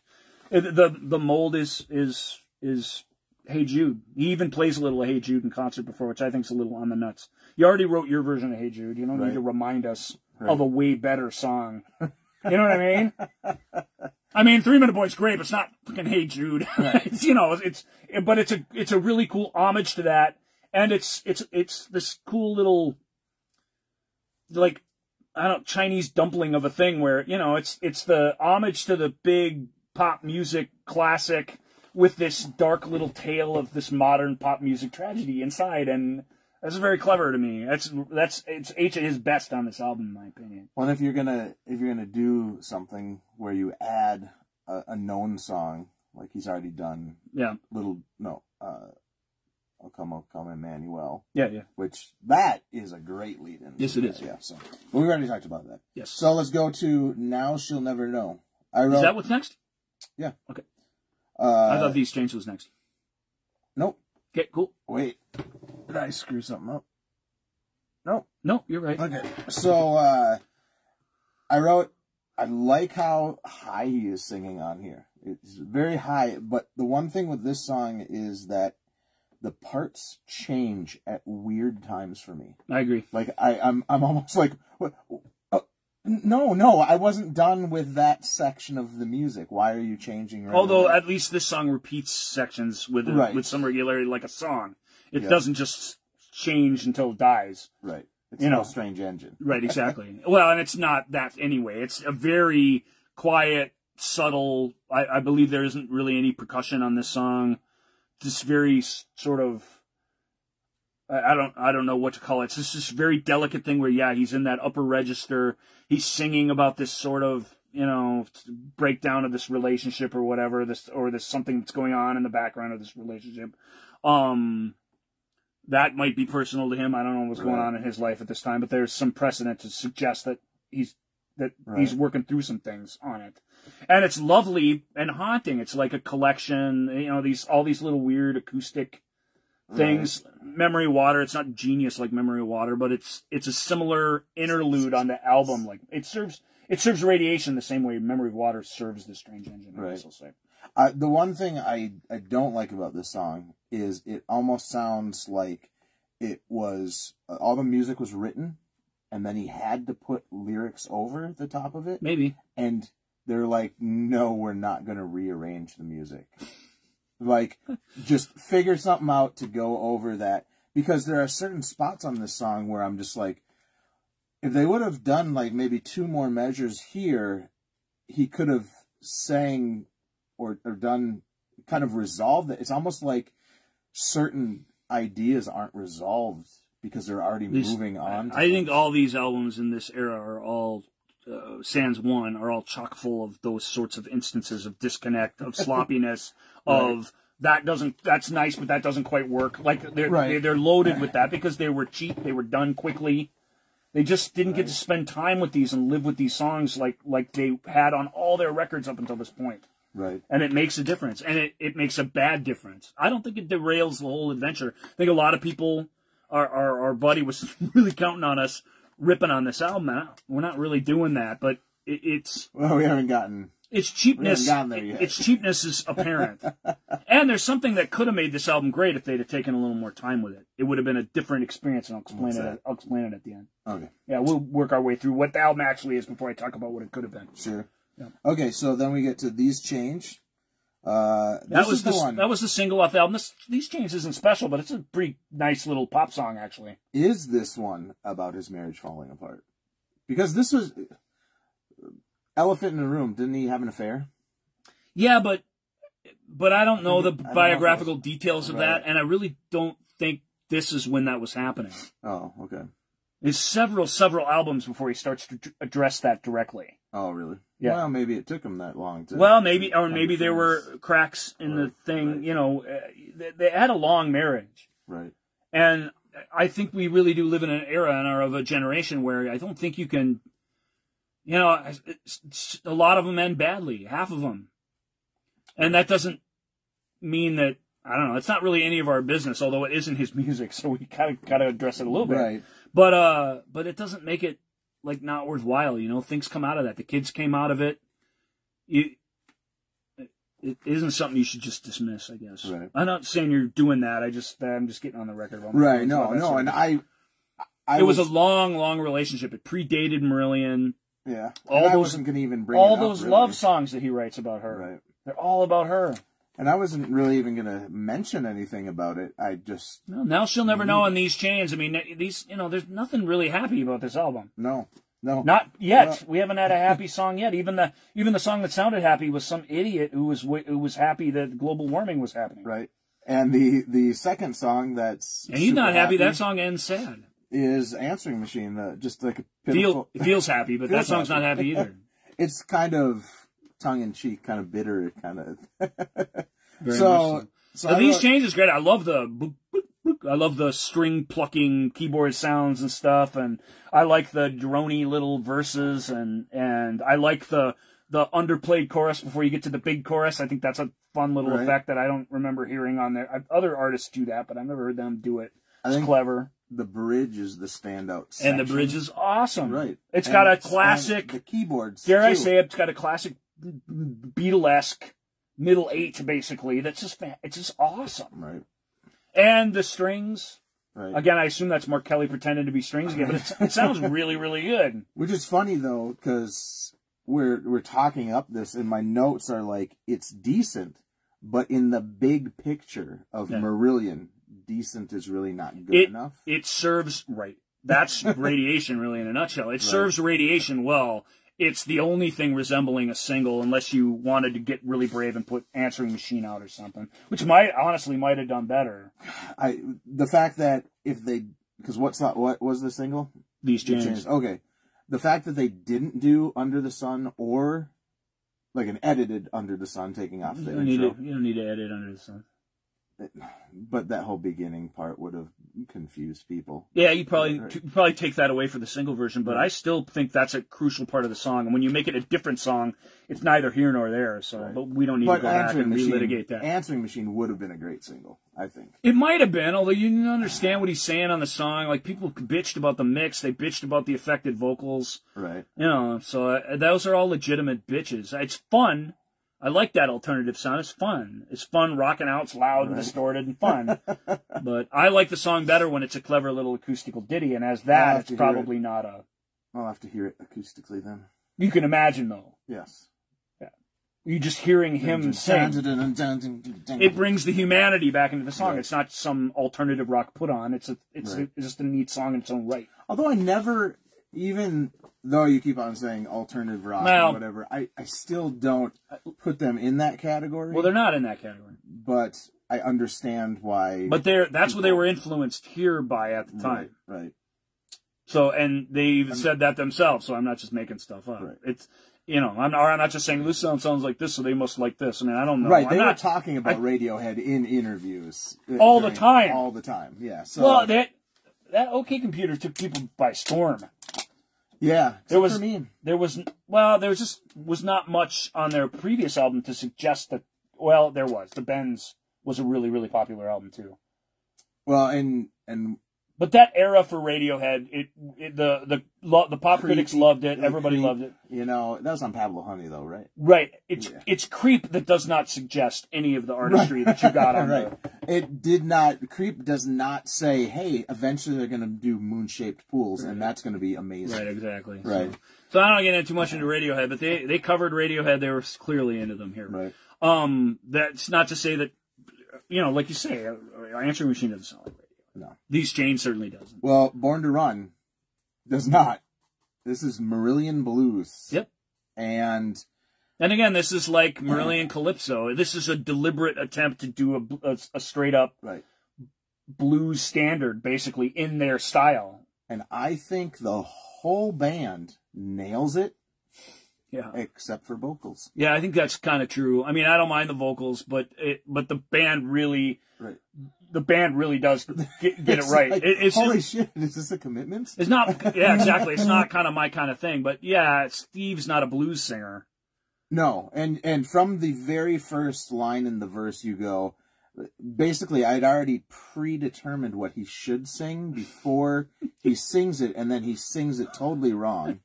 And a blues singer he is not. The lyrics and the vocals fail, an amazing piece of music. The solo section is fantastic, and the organ stands out, too. Nice. David reading his notes, ladies and One thing though, I said awful. The line "globally altered and disheveled." I was just like, you like that? I was just like, that's just, it's almost like it's slapping you in the You're not face. wrong about anything you're saying. You're exactly right. I mean, your notes are correct, I should say. Sorry. He makes fun of you for I don't know who to making give notes. credit to. You just read your notes verbatim, which you said you weren't going to do. Well, yeah, You lied. I did. He lied to me. Yeah. And he deserves to be made fun of for it. I'm sorry. Portaford. You didn't know there was a nephew in the wheel, did you, Portaford? No, in a way that's great because it does board to run for us. We're kind of get to be done with it, which is awesome because it's not worth spending too much time on. So I appreciate your notes in this case. If I'm telling you what my true self thinks, my showman self will continue to rip on you for your notes as we continue. But you nailed it. I mean that nailed it. That little bit, that critique nails it. That said, it's a harmless song. Like, the thing that's wrong with it doesn't derail it. It's Marillion's version of this blues stuff. It doesn't have to be the perfect blues execution vocally or anything else because it's not what it is.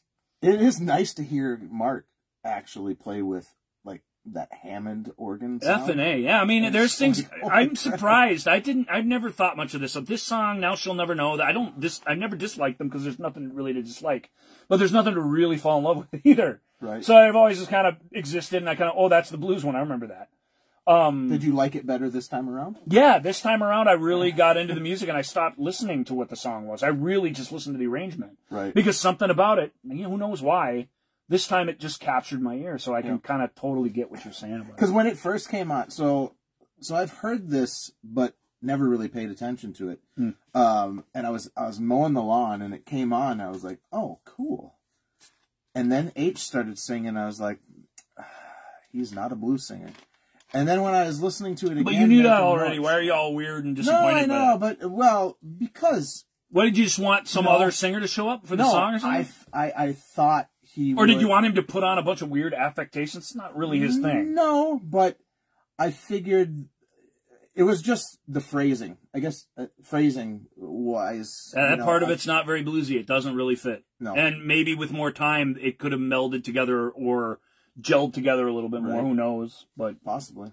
But they laid it down. The backing track sounds fantastic. The song's pretty slight, so it's no tragedy that they didn't get it exactly right. But it's not a highlight of the album either. Honestly, sorry.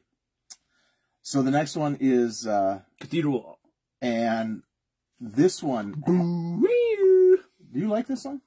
Not really. Here's the thing with this song. I mean, I get again. I think it serves the album pretty well. It's very, hey, we're proggy, remember? Right. It has that sort of, you know what I mean? Like right from the get go. Is it? Wait, how long is this? About 7 minutes long. 7 minutes. So, if this had started out with Mellotron as the keyboards, it would have reminded me of this band Anecdoten. Anecdoten! Just for the beginning of that. Have you ever heard Anecdoten? Anecdoten, Progfest 93, baby.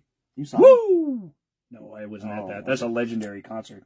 Really? Okay. That's the one where Kevin Gilbert did most of Lamb Lies Down on Broadway live. Oh, really? Spock's Beard was there. IQ was there. Anecdoten was there. I mean, that's Anecdoten are fantastic. That's tough to beat. But yeah, Anecdoten and Angligard, man, the early 90s. That's Mellotron, everybody, the Mellotron is back. Thank God. Thank God the Mellotron is back. Hey. It's so breathy. It's so airy. Listen to the Mellotron, everyone. It's like 1973 all over again. Let's just forget the last 20 years even happened.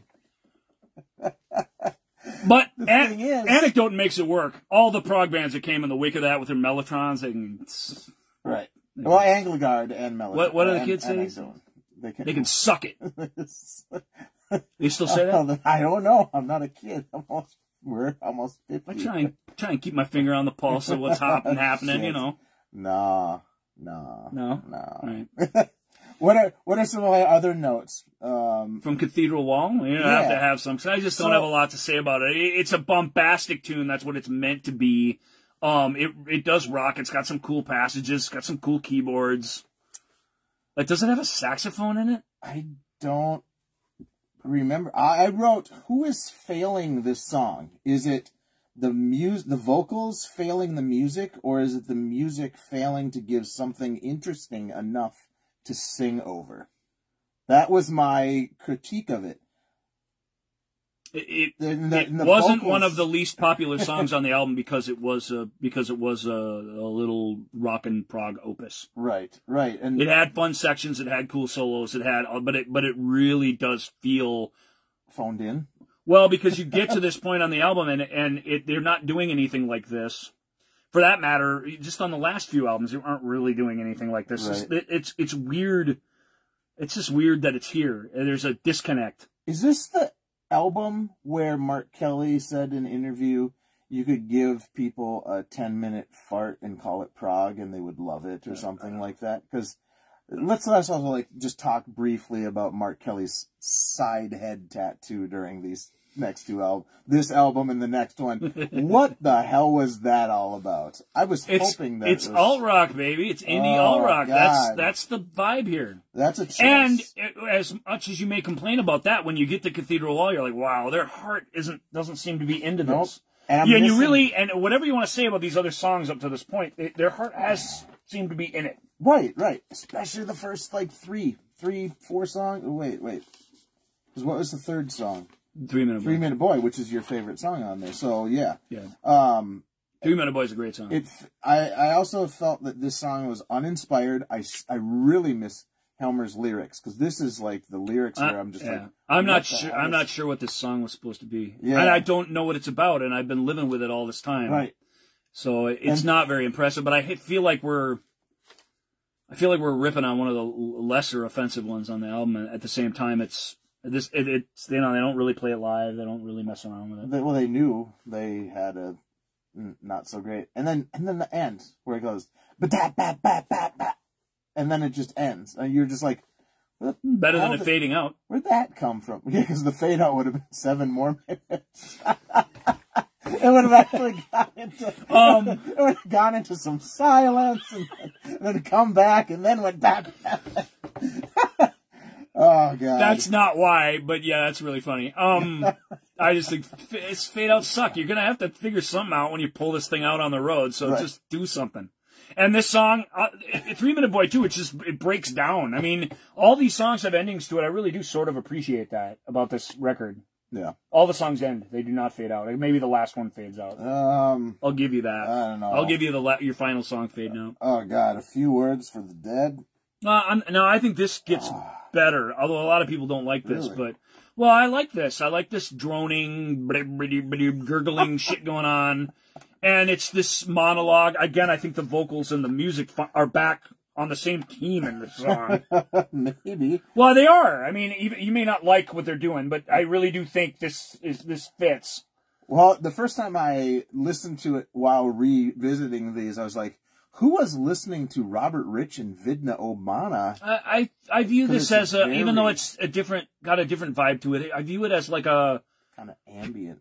Yeah, well, or like I view it like a Peter Gabriel sort of droney sort of tune. Right. Like Biko, or like, the ones where they just really just got a thing and they go and go and go, and he noodles over them, and I mean that's what this is, and then of course it turns into this big psychedelic love fest at the end.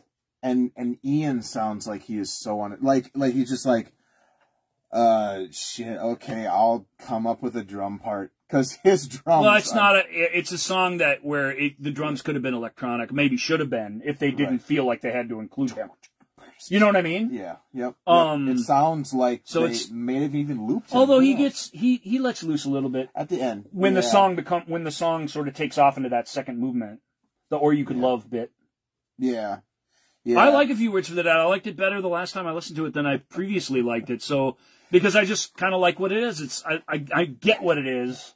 And I don't mind their version of that. I haven't wrapped my head around that, because especially the beginning portion, because I'm just like, well, this just kind of sounds like they're trying to do, like they wanted to be on Project Records with Black Tape for a Blue Girl, or something like that. And I wrote song. That's what Radiation is, love it or hate it. That's what it all is. It's that approach to music. This song makes me long for the Caribbean. That's what I realized. You already had your Caribbean song. I know, it makes me want to go back to that song again. I just wrote that half of this album was bad choices, kind of like half of Mark's Head and that silly Temporary Tattoo. And if it was an EP and just had those first 4 songs on it, wait, 4? I guess 4 or 5. It would have really been nice. Yeah, I've heard that shit before. Just making an EP with my favorite songs on it. You know, everybody likes something, and everybody doesn't like something different. No, I'm just... It's a whole album, and you know what else they had in these sessions? They had a completely finished, although raw sounding, but completely finished lyric and arrangement-wise version of Tumble Down the Years, which would have helped us, because that's not a great song. That's a slight Marillion song, like Accidental Man or like some others, but it's a positive song that tells a nice story that would have been counterpoint to some of the darkness on this thing. And it's an earnest song, which there's not a lot of earnestness on here. There's a lot of game playing with the lyrics and a lot of being judgmental about the world and such. They also had the first 2/3, almost 3/4 of Interior Lulu done on this album. Really? And had that been here, I think those songs ended on the album they should have been on, though. well, because that's where they ended. Right. No, But if they'd have worked on this longer and it had been here, this would have been a much, much better album. There would have been more album there, which would have made things like Cathedral Wall not feel like it's a failed thing that was necessary but failed. It would have just been another thing on the album. Well, and at 10 minutes, almost 10.5 minutes, you know, it's just like... Well, they might have made A Few Words for the Dead and a couple other things shorter if they'd had all of Interior Lulu on. Yeah. My point is, if you had Interior Lulu ready to go except the ending, then finish it. Do it. Why are you just setting that aside? That would have been a centerpiece to an album like this. Maybe that's because they were on a budget. They were on a... Yeah, you're not wrong about all that, but it hurts Radiation. Yeah, they help .com, but if .com didn't have them, then .com would have had to have something else. It would have taken longer, and it probably would have been better. Yeah, I don't know. We're going to get to .com soon. Do you have anything else to add? No, not really. I mean, there wasn't much that came out. There was, I already mentioned the single. They doing acoustic concerts during this period. The songs from Radiation acoustically, the ones that they played are fantastic. Now She Never Know live is much more connected and, you know, feels less disjointed. The songs in the new mix are great. But we already talked about that because that's the only version you had. Although if it has the original version in there, that's the only version you need. Yeah, I mean, you don't need. You don't want the remix? No, I like the remix. Oh, okay. I mean, I would say get the remix because it actually does sound better, but it does. But it's still a remix that was done many, many years later, and it doesn't quite sound like Radiation to me. Well, then you can listen to the second disc. I'm just saying, I lived with Radiation for a long, long time. If you're new to it, that 2-disc version, if you can find it, is probably went out of print. Probably is the way. Sure, it's in a digibook, and it's all they made it made it as impossible to keep in print as possible. But it's Mad Fish. I think they keep all of. I think I saw that at the Blaine Cheapo. Well, residents of Blaine, you're in for a treat. All right, you're also in for a treat because we're going to the third. This is a weird digibook too. Yep. There's another Mad Fish. Didn't you call them? Oh, it's a Mad Fish reissue. Yeah. No, it wasn't. It was. What's that band with the K or the label with the K? You called them the label that reissues things people don't give a shit about. Can't remember. What is it? I have no idea. It sounds like me, but I don't remember what I was talking about. What are the new anecdotes on? Let me look. It's so important that that we elongate this show by you finding this out. Well, shit, it's this K-Scope. Oh, K-Scope. Yeah, you said the label that reissues shit people don't give a shit about. I like Anecdoting though, and I liked Porcupine Tree at least when they were on K-Scope. Yeah, they just reissued all the Porcupine Tree stuff again. Again, well, of course. Again, well, because the new album is starting to Porcupine Tree. Coming out. I already got to try and keep a good attitude about .com here for your sake. Really, we are gonna disagree. I think on a lot of .com then. No, maybe not. There's some really good songs on .com. All right, so we're on .com. At the time I did my most recent poll, now this was ages ago, but .com was only an album back. It was by far the least popular album. Got the least votes for for favorite album, and even though it didn't exactly clean up in least favorite album, it just got so few. It was so down on people's lists that it just pushed it all the way down to the bottom of the list. And they've done a Marillion weekend where they played this whole thing front to back, though, didn't they? Yeah, but they do every Marillion weekend on the album's anniversaries. They do those. Oh, so they've done that for literally every. So nobody had a choice. Well, it's one of the nights of the Marillion thing is whatever album's having an anniversary, they play the whole album. Oh, okay. And that's been true of the Marillion weekends since they started, really. That's pretty cool. But they don't do the Fish era. They do not, although they do more Fish era stuff at those Marillion weekends because they just pull weird stuff. Right. That they deliberately pull songs out that they never play live and play them there. They get them into weird set lists and stuff. Right. So those are neat CDs and DVDs to buy because you really do get to experience some songs you don't. But they are for the Marillion weekends are for the. They have a season's end one, right, where it's like 3 discs or something like that. Yeah. I have a copy of it. So Marillion.com, definitely we can agree the lamest named Marillion album. Yes. Oh God, yes. Okay. Yep. And at the time, kind of a weird cover. Yeah, I kind of dig the cover. It's all Bill Smith's studio to this point. They do pretty classy stuff. I mean, after Radiation, it sort of matches Radiation. Except it does different. So I like that there's a Well, we can put them up side by side. Same photographer, same sort of concept for what the album is. Yeah.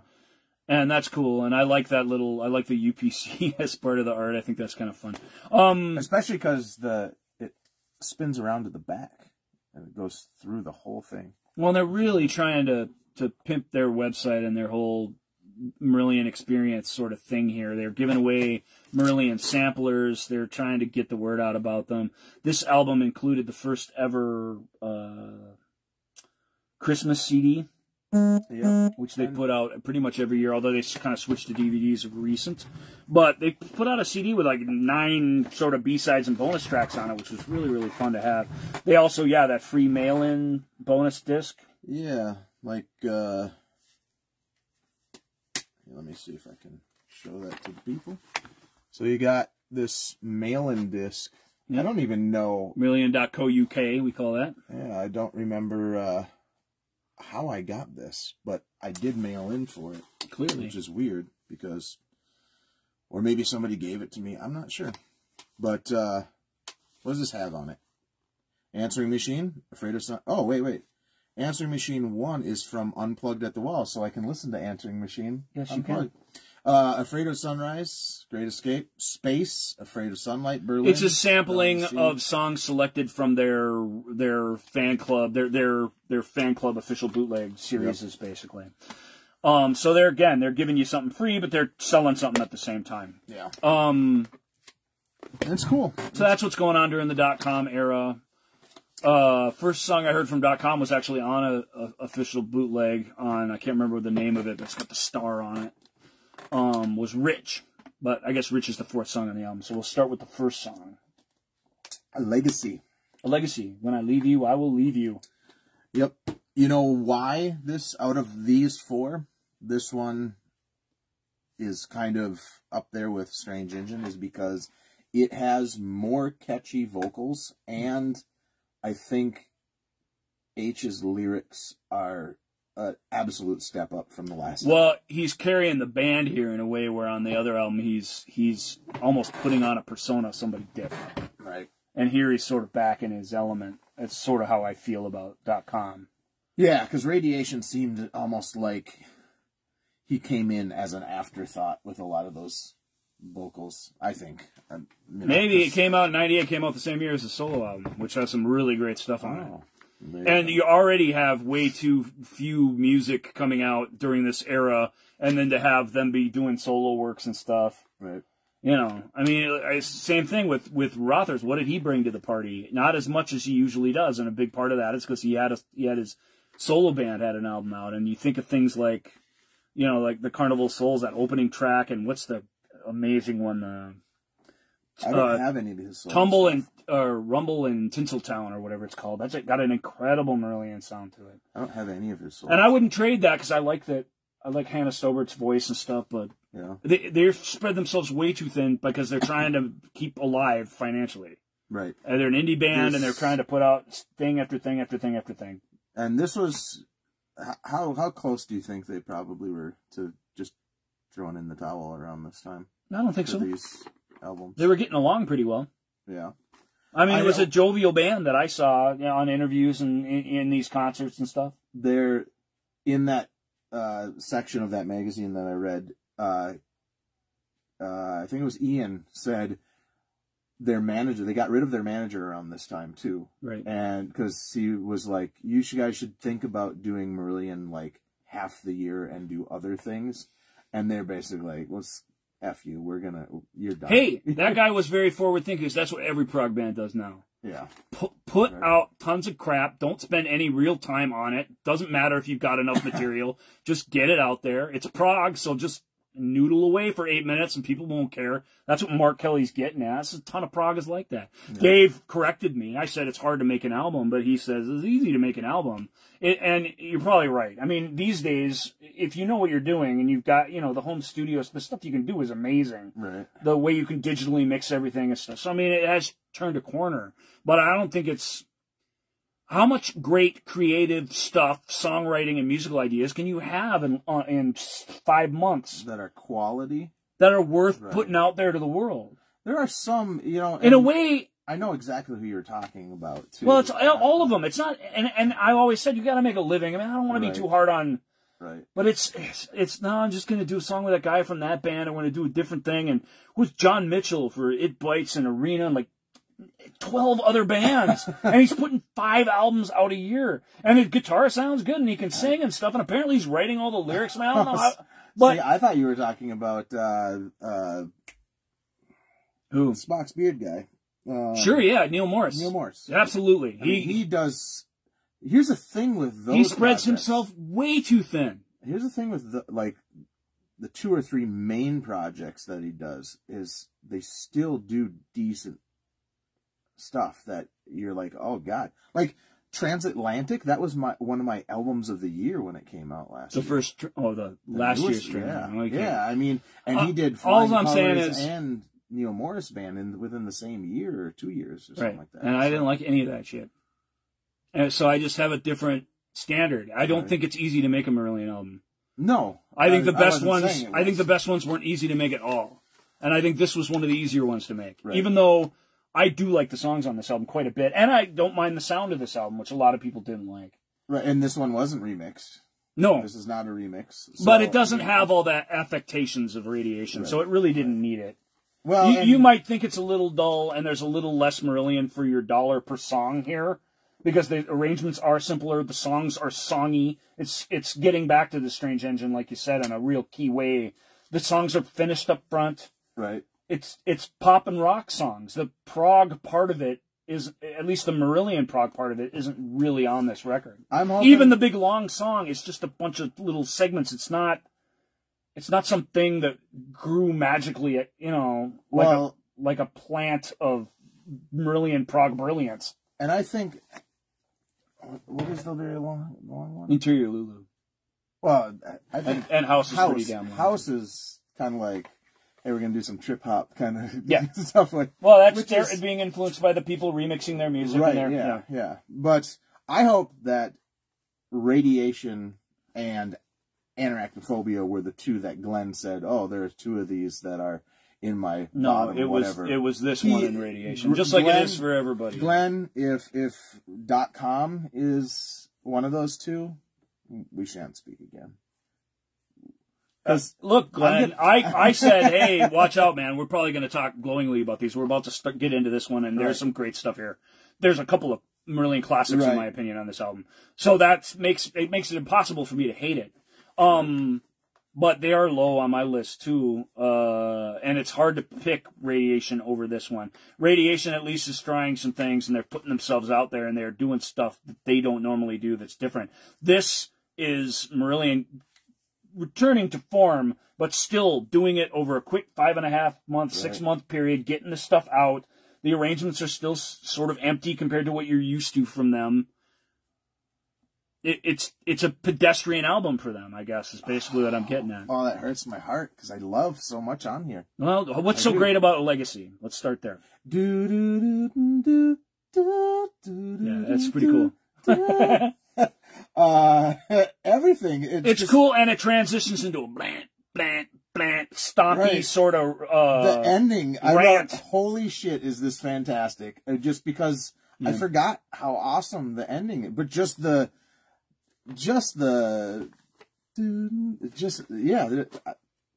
I love that part. It's almost too much like the Beach Boys, but it stops just short. For all our listeners or watchers or whatever, I was this close in trying to get Surf's Up. They didn't have it, so I was like, nope, Surf's Up's not here. But listen to it on YouTube. You don't need to buy it to find out you hate it. Yeah, but I like to hold things. It's hard to imagine somebody who doesn't like, Pet Sounds and stuff like loving Surf's Up. You never know. It's a different album. But it's still hard to imagine. I am also the Grateful Dead fan who likes them better as a studio band. Well, yeah, me too. Said two Grateful Dead fans. I'm not a Grateful Dead fan. Well, anyway, so Legacy. I'm cool with Dead, but I'm not a fan. Legacy. So give me the studio every time. Yes, give me the 4-minute version. F and A for the Grateful Dead. A little of them goes a long way to me. Anyway, a Legacy. I like it. It's an okay starting song, and it's a nice song. This song has the balls to start out the way it does, to just be the opening song on the album, like this sort of mush that we've had. Right. They wisely dropped that piano intro from Man of a Thousand Faces, but the idea was to have this doodly piano thing beforehand. Oh, really? The doodly piano thing on Radiation is just stupid. It just serves no purpose. Well, because this song just comes in with it comes in with a little quick drone, and he's talking at you right away. Yeah. Good for you. Yeah. So I like a Legacy, but I don't love it. But I like it. Okay. Deserve. Deserve was one of this didn't have a single, but it had a promotional double A-side, which was Deserve in its entirety. Deserve's a Ready to Rock, ready to go on the radio in a more just world. And Rich with the kind of edited, the middle part of it sort of edited out so that it's a 4.5 minute song. And good choices, actually, I kind of think. So I like it. Again, but it's like a riff song, and I like the lyric. Again, I think it's strong. I think his lyrics in general on this album, you're right, they're stronger than on the last one. Yeah. Although they're very clever on the last one, so I don't want to not give him credit for that. He's trying to be clever, and it's working out most of the time. I think the lyrics may be clever, but the way they're sung don't make me want to pay attention to them as much on Radiation. Because I think a lot of his vocal melodies were just kind of... The more simple, traditional approach to the mix of the albums and the arrangements of the albums and just letting the songs be the songs on this is an improvement over that. But I don't know that I would feel that way if it wasn't the album right after Radiation, where I really wanted that, I think, to some degree. Okay.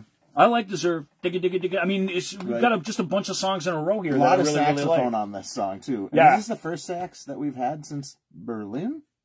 No. There's saxophone on Afraid of Sunlight, and there's been saxophone on there's saxophone on... Is it Brave, too? No. On The Strange Engine as well. And I think there is some in Cathedral Wall, but I might be wrong about that. Okay. It's super standout. That's why. Well, here's the pop song with the big sax, right? It's like the guy from Lost Boys should have been there playing it with his... You guys want to watch a great 30 Rock episode, check it out. It's Tina Fey she's having this nightmare where writers aren't needed anymore. Stuff just makes itself. She walks up to a Transformers 7 poster hanging outside a movie theater in her nightmare, and it says, written by nobody. And these figures start coming out of the fog. And they're like, whoa, and she's like, wait, what's happening? Who are you? And this nice Asian lady's like, I used to be a travel agent. And the African-American guy's like, I used to play really cool sax solos on rock and roll tunes. And there are all these people who've been eliminated by the world and art. It's really, really funny. And that's what I always think of that guy. Yeah, saxophone solos on the rock tunes, man. Yeah, it is standout, and it doesn't just have the one spot. It comes back later in the song. Yeah, no, it's a big part of the song. And that's probably why we don't hear a lot of Deserve, because what is it without that? Maybe something, I don't know how they would do it, but Keyboard, maybe. Yeah, maybe. Yeah. I don't know. Or maybe just leave it out and see what happens. It's hard to say. Deserve's got a really cool lyric, though. So... we get what we deserve, basically. We create the life for ourselves that, it's a little mean-spirited, but I think the truth hurts. The truth hurts, and he's including himself in that. Yep. Which again, it makes all the difference in these songs. Whenever he's coming at us, if he does a little bit of this with this, some me. Yeah. So I like Deserve. Catchy tune. Fun. Again, fun keyboards. All the keyboards on here are really, really fun, except the guitars are lively as well, which is very, very cool. And this is the point with these first two songs where I wrote down that it feels like a band who knows, hey, we can't tread water anymore. We got to start, we're going to sink or swim, kind of. Yeah, I don't know that was the thinking at the time. To me, this is their, until you get way, way into it. Well, I shouldn't say that because the next song is a effing stunner. Go. Yeah. So simple. Amazing guitar parts. Go is everything, that I think they wanted A Few Words for the Dead to be, but it works in every way that song doesn't work. First big reason is because it's organic. Right. As a band, they're working through all those sounds and stuff organically. There's not these electronic sort of put on at the opening of the song. And the Wide Awake at the end of the world part, the big ending on the song. It's got a big, Simple Minds kind of ending to it. I even wrote that. I was like, it just builds to that. And it's even not even really that epic. It just feels so epic. Exactly. It's like it's like, hey, come on. It's almost like a We Are the World. It's sad because it fades out, which is criminal because the way this song ends when they play it live, and they play it live a lot. So it's a song, it's the song from this album that has endured the best. Right. And it's probably the best song on the album if I had to pick one. And you know why? You know why I think that is? Because that guitar part where he goes, it's just like, and it's just a little bit, like maybe he plays it 4 times or something like that. Yep. And that, I'm just like, hello, hat. That is exactly, every time I listen to this song, that is the key thing that I'm just like, oh my God. When you can sing along with a guitar part. Yeah. Or a guitar solo. Yeah. That pretty much sums it up. And what's really great about this is not even a solo. It's just a little bit of the arrangement, but it's this crucial little bit of the arrangement. It's like a little noodle. Yeah, so I really, really love Go. I love the lyrics. I love the all, H's disparate collection of images. I love the big ending. I don't, maybe it doesn't fade out, but I feel like it does. And live, it just keeps going, and it always ends Wide Awake at the end, and he doesn't really, and it just, he doesn't finish the idea. I think the coolest part about this song is it feels like it's taking you on a journey. Yeah. And that whole Wide Awake thing, it's almost like that's like this weird, like, meadow and this field, like, hey, this is, you can live. You don't have to die. Carousel's alive. Yeah, I just get out of Logan. Live! You don't have to die. You can live. Michael York. You guys can. Oh my God, it's just a treat. You're so great. You're speaking my language now. Holy smokes. You don't have to die. You don't have to die. Oh God, so great. That's my favorite part of the whole movie. No, it is. It's him standing on top of a balcony and shouting to the world. I mean, it's not that because it's musically it's pretty and it's subtler than that. It's not that big ending, but it feels like it. Right. It feels like it inside. Feels like that field. Hey, we can go out of Carousel. We don't have to be here. Yeah. Oh God, some Logan's Run reference. I don't know. I mean, I get it, but that's unbelievable that you went there. But whatever. Logan's Run. Okay. Michael York. I've met the man. He's awesome. Nice. Yeah. Rich. Go is really, really great. Rich is great. Rich is a piano riff song. Riff. But it's a great piano riff song. I really, really like it, and I love the lyrics to Rich. For his sort of self-help songs, of which are going to become more and more common here for a while. Right. It's just one of my favorites. He's got that great phrase, the fearful, I can't even say it, but it's beautiful. The fearful fall foul of fate as often as the reckless. Nice. Oh, it's unbelievable. Nice. The song is very positive too. Yeah. Especially after, if you like us listen to these in order. Yeah. You've just listened to Radiation. Well, Legacy is rough. I mean, who's he singing to? His wife, his kids, the person who's about to start dating him. He's already left them in ashes. I mean, it's a harsh tune. And Deserve is, hey, this is how it is. Get over it. That's what we deserve. Get over it and get on with it. Well, at least Go is more meditative and think. Right. It's a nice, really great break. But Rich is get rich, man. Live bravely. Live positively. I mean, it really has that in it. Failure isn't about falling down. Failure is standing down. Yep. The lyrics are Spend great. yourself and get rich. At one point, I wrote, let's see, I'm almost scared it's going to turn into a Caribbean, but then the vocals start and it shifts gear. I mean, because there's that little spot in the song. I can't remember the melody right now.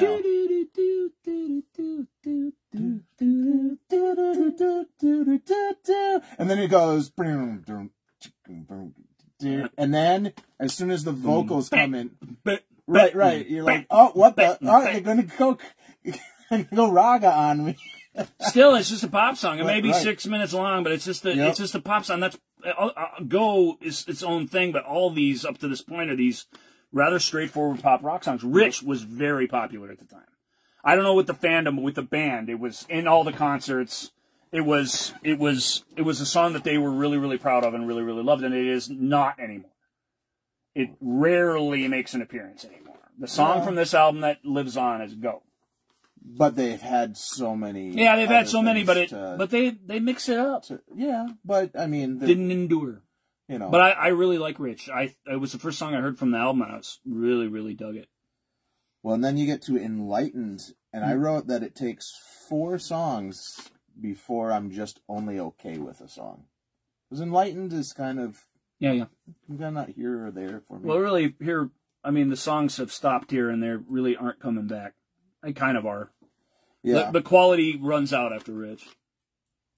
It kind of does, but... But what a great, awesome way to stick 4 really, really good songs right at the top of the album and really just knock them out of the park. Enlightened, technically, end of the first side. We're not really breaking these into sides because we are totally in the CD era We're here. in CD, yep. But Enlightened is the end of the first side, so it's part of this. It's not as exciting as the others, but it's lovely. I like Enlightened.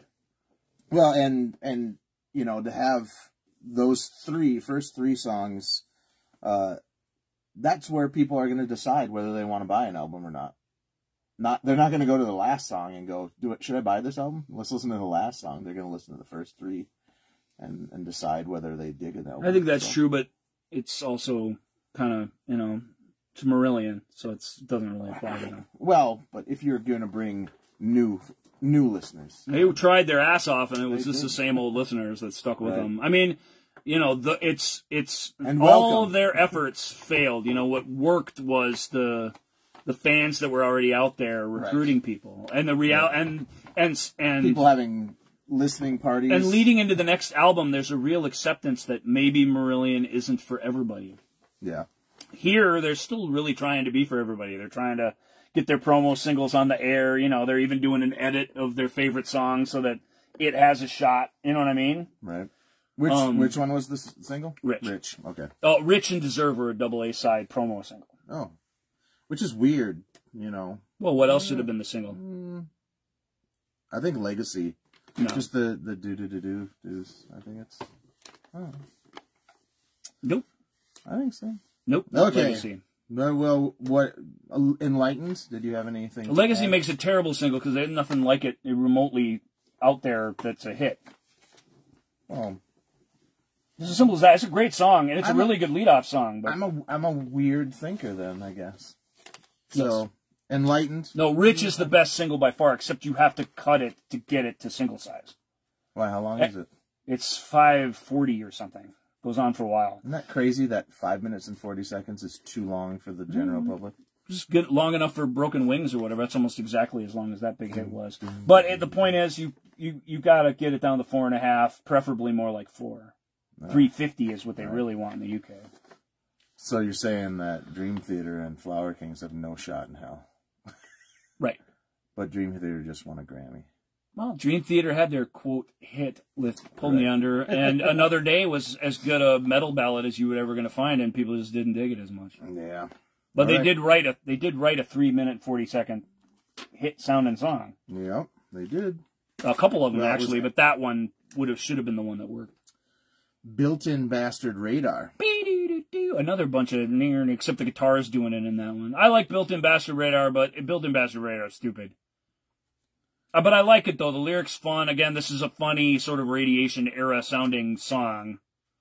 I don't think it's as good as the stuff on Radiation because I think musically it's not as mapped out or planned out. It's just a riff rock song on an album that's all we've really heard so far, and they've all been infinitely better. And they've all been taken more seriously than this little light, fluffy song. Well, and I think on this one, this song made me think this doesn't sound like a band who is trying to sound like anything. Just trying to figure out what they wanted to sound like at this point. But, you know. These next two songs, Built-in Bastard Radar and Tumble Down the Years, I lumped together. They don't live up to the quality of the rest of the earlier songs, but they're both pleasant enough in their own way. Built-in Bastard Radar is funny.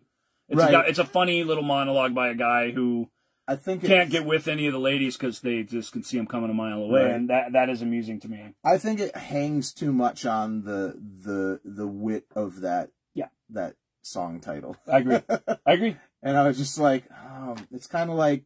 And that song title is it's sort of a rockin' song that doesn't have an anthem. The chorus is a breakdown of a certain point, and Built-in Bastard Radar is the end of an idea. Right. And then you start over. And if he would have said it once, it would have been neat. It's the name of the song. But, yeah. All right. Tumble Down the Years. I don't love it. I mean, it's almost it's a forgotten song, and for sort of good reason, but it's not crap either. It was fun. It was a fun little appearance on this album when I was listening to it through it recently. And I was surprised. Positive. I thought fondly of it. I like it a lot. I'm sorry, we're moved on to Tumble Down the Years? Oh, yeah, okay. I was still talking about Built-in Bastard Radar. Sorry. Tumble Down the Years, the same thing. Tumble Down the Years is lovely. And it's very positive. It is. And you're going to hate me, but I don't think this song would have been out of place on another album that I absolutely love with the word the letters H-I and E. I think you should make Holidays in Eden a EP with only my 3 favorite songs, and none of these songs will get to be on it. Not even the songs that are on it. How do you like them apples?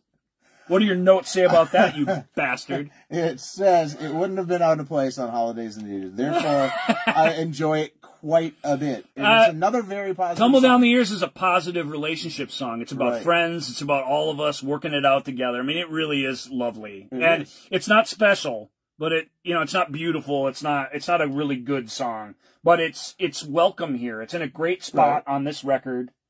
I think it kind of fits with the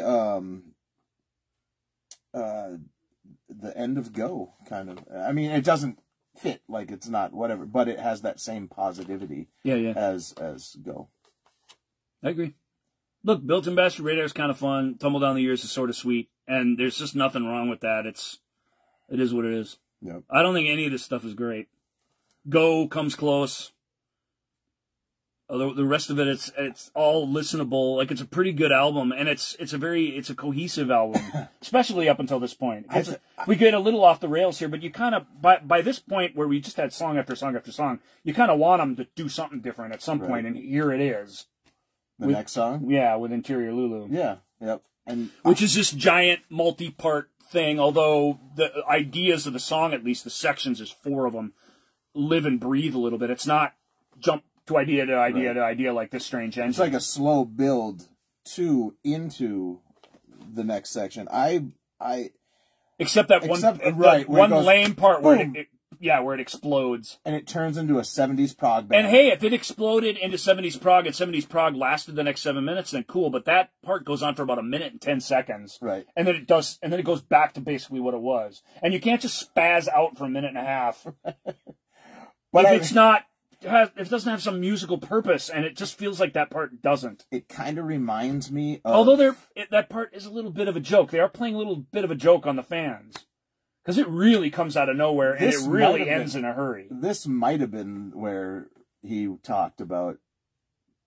But it's interesting. Interior Lulu is an interesting character. How does he feel about her? He's sort of judging her, but he sort of gets what's going on with her. She's just got all these new fangled tools that this sort of baby boomer doesn't fully get. The way she's connecting herself to the world. I always thought Lulu might have been the girl on the cover of the album. You know what I mean? Yep. She seems a little sweet to be Lulu, but you never know. Lulu seems a little of a tougher kid. Tough to say. Look, it's an interesting song. It is about being plugged in. It's about hiding, in plain sight. It's got a really interesting lyric, and it's got some really neat keyboard parts on the interior Lulu part. The be-doo, be-doo. Like, it's simple stuff. It's not like he's playing anything special, but it's picking out these notes in this way that enhance the vocals. Kind of like the chorus in Accidental Man. Right. It's neat. Right. I really dig that sound, and I'm sad that it never comes back, because I kind of want it to. Do you listen to, like, the last few Opeth things? Have you ever checked out any of this stuff? Yeah. Since they dropped the death metal vocals and just went proggy kind of. Yeah. So that's the only Opeth I've listened to, which is sort of shameful, but it's the sort of that second phase of their career. Yeah. Because it was the Steven Wilson connection and the prog that got me into them in the first place. Oh, okay. So you've heard Deliverate or Damnation. Correct. And then through. And then probably the next one, and that's about it. Oh, okay. So they did an album called Heritage, and, well, actually everything since Heritage has been like that, but I wrote that parts of Interior Lulu sound like it should be, like, if Opeth were going to be like, we're going to do a Marillion cover, it would be this song, because it sounds very much, especially like some of the music after that big bang prog break, it sounds very much in that kind of Akerfeld. There's some neat textures, some really cool things. It's got a pretty good ending. I just don't love it enough to commit the sort of time you need to listen to Interior Lulu. It's kind of just like that. It's not bad. But people liked it at the time, but they didn't really get it. They didn't really get what H was going for on it. But they liked that it was long. They liked that little part where it rocked out. That was fun live, Sorry, I don't mean to run away. We got a whole album left. I know. I just want to see. Shit. Where is it? Well, you could probably... House is a House song called House. Do they... Kind of fun. Did they... There we go. The Marillion version of a House song. Called House. Yeah, but for a song that... I thought it was on here. Interior Lulu's on here. And that is where it really kind of stuck with me. I think maybe the stripped down version... Mm-hmm. Yes, I like the stripped down version too. Yeah. Because you can't do the dumb things that sort of derail it. Right. I mean, I don't think they completely derail it, but you have to leave those things out, and that song actually plays better. And it's very quiet and confessional, even though it's a big, long epic. Right. Which I think works really good on Plug, actually. They do it on the Less is More, don't they? They do. Yeah. So we will talk about that in a few more albums. But not much. Not much. Okay. Just like if they did a covers album, we wouldn't talk about that very much. Right. Although we'd have to talk about it. So I don't know what to say about House. House is kind of cool. It's a kind of cool way to end the album. But I don't. It's. Before we move on to House, I have to say that bass line at the end of Interior Lulu is... That is what I have time to wait for. Yeah. So it's awesome. Yeah, and that's the part that they hadn't quite gotten to on... so busy. That's the part they hadn't quite gotten to on Radiation. Okay. So. That is so if they hadn't waited and come back to it fresh, they may not. It may have ended differently, and who knows? So this is the album it belongs on. Yeah, and that bass line was worth the wait. Yeah, I use those songs more as an example of here. These songs were almost done, and they didn't bother to finish them. Not just because of the songs, because they believed in the songs. Right. Although at the time Kelly said, Interior Lulu, yeah, that'll be on the next Marillion album, but you probably never hear Tumble Down the Years again. So they literally gave those songs for free to us for Christmas, way before this album even came out. We already heard them. Oh, and then, which is interesting. Ah, okay. So, the one thing to say, oh, here's a little clip, here's a little surprise thing, and it's like, here's a 13-minute song that we think needs 4 more minutes, whatever. Like, it was astounding to get that at the time. Well, and, I'm so glad that they did, because the ending, especially that bass part, it's great. Was worth the wait. What do your notes say about House? I want to move on from this album. We gotta. Is this a Tool album? 12 minutes and now 10 minutes. Song is so smooth, it makes me want to have sex, especially with that muted trumpet. I mean, this song is basically just like the. Are we smoking reefer? I mean, just maybe just have some black lights and some incense going and stuff, because it's nice. It's cool background music, but it's like the whatever light, the positive light. The positive light. It's not quite as antiseptic and electronic as them, right? But yes, it's very influenced by that coming into their world. Yep. And it was remixed again, and they had a whole bunch of little bonus tracks that came out in this era that, where this is the era that finally the Big Beats version of Memory Water came out, and then they started playing that live, which they had never done, to my knowledge, when it was a big, long 7-minute house song. That was the one that you told me to.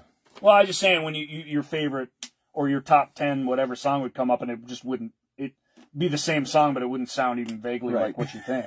Although it's a fun thing to see live, because it's frenzied, and it's Ian really looks like he's exerting himself when I've seen him play it, and that's just something you don't see very much. He never looks like he doesn't even look like he looks like he could probably put one stick down and have a drink of beer for 7 minutes. Right. It's a. But I don't love House. I don't love Marillion.com, but I'm glad that it's neat that you've had a love affair with it recently, that you'd sort of left it behind a little bit and that it came home to you. I really think that's great, because I think there's songs here that are really, really cool. And well, and the first half of the album did connect with me when I first bought it, too. It was catchy. So, some catchy, fun songs. Yeah. And they do, what else do they do on there?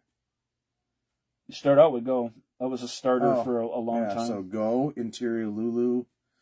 They had been doing a few of the songs live.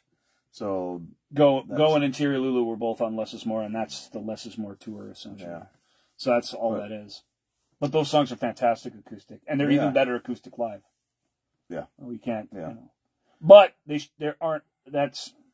That doesn't bode super well for the album versions. Go is fantastic on the album, and it's way, way better live.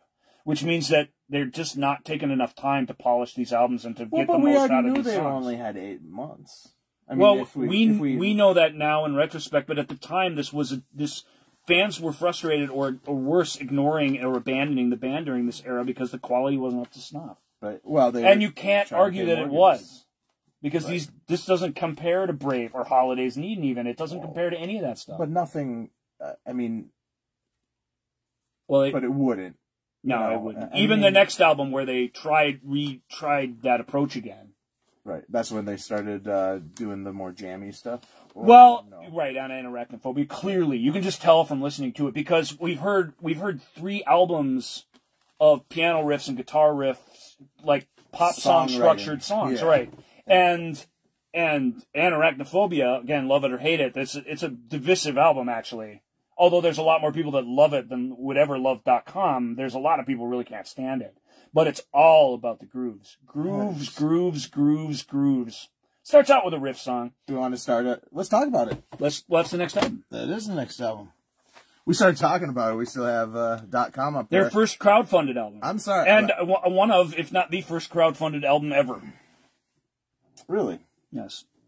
And well, this, you got Madfish here, so you have 2 discs in here? No, just one. You didn't get the bonus disc. I did not. It's crucial. Gotta have it. Or you're not a Marillion. What's on the bonus disc? The B-side, number 1.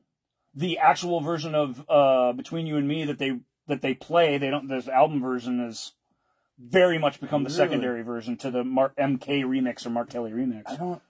I might even, I have this version too. No. That's the original, right? That's the original jewel case intact version, yeah. BMG, so that's actually the American version. No. Well, that's poop. Now I have to get another. Good luck. Good luck. You think somebody who crowdfunded the albums is going to give you theirs or sell it at cheapo? I can find stuff. All right, good job. I won't. Well, I wasn't going to. Remember, at this point, Arachnophobia and Marbles, my friend Jason lent me his copy of Marbles with his name in it. My name's in this album. That too. was the very it's in first, both of them. That was the very first time I ever heard Marbles. So I had dropped off. We put our names in the albums. I actually think that's like a super huge waste of space and sort of a dumb thing, but it is, but it kind of isn't. They're. I mean, what are they going to give you? Well, they gave us bonus discs with extra songs on it, mate. Oh, okay. Well, there you go. So you actually did give us something more, right? I think the name in the album thing isn't about what do you get, although maybe to some people they feel that they got something out of it. It's you produced this album. I mean, even your minuscule amount, you're paying for this before we've even started recording it. Your show of faith in us is a thing worth being credited on the album. So it's a philosophy thing.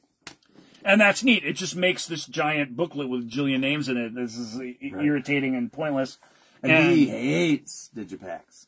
Well, I mean, the Marbles is it's a massive. It's massive, and it has heavy some of and this was just a digibook like this. It was just a little thicker. Oh, really? Yep. Marbles had also because it had 2 trays in it, and it had a list of a jillion names in it. Marbles had the first time I had ever seen the offensive stuck-on kind of squishy CD holder. Mm. Yeah, it did. And my buddies, I was taking off the disc, and the damn thing unglues from it. I'm just like... Yeah, really frustrating. Although even the squishy holder is better than having to slip it into a sleeve of some kind. Yes. Okay. That aside, and Arachnophobia, who's back? Dave Megan's back. He is. He's producing, too, right? Yep, he's doing the whole thing. Although they're not saying, hey, Dave, come on back. We're going to take 2 years to make an album again. They took a little while to make it, but it wasn't... They didn't go crazy. And I think the songs show that. The songs aren't... Well, and what year did this come out? Was it 2001? Yeah, I believe that's right. Okay. So, they at least took 2 years. Right. They took some time off in between. Right. So, Strange Engine, Radiation, and... Those were the ones where it's 8 months between. Well, it's roughly, 97 to 99, and there's barely 2 years' time in between one being released and that. Now, if you go back to when they started working on Strange Engine, it's more than 3 years. So I'm exaggerating, but three albums being released in roughly a 2 year period of time is still that means they did 2 is still albums. insane for the late 90s. Nobody's pumping music out like that then. Right. It's just, it's really, really aggressive, and it hurts the albums. It doesn't hurt the music so much. Some of the songs have lived on gloriously. We just talked about those, but they also had to pay mortgages and stuff, too, So you can't fault them for having, going, we have to get this out, because we have to have some kind of income.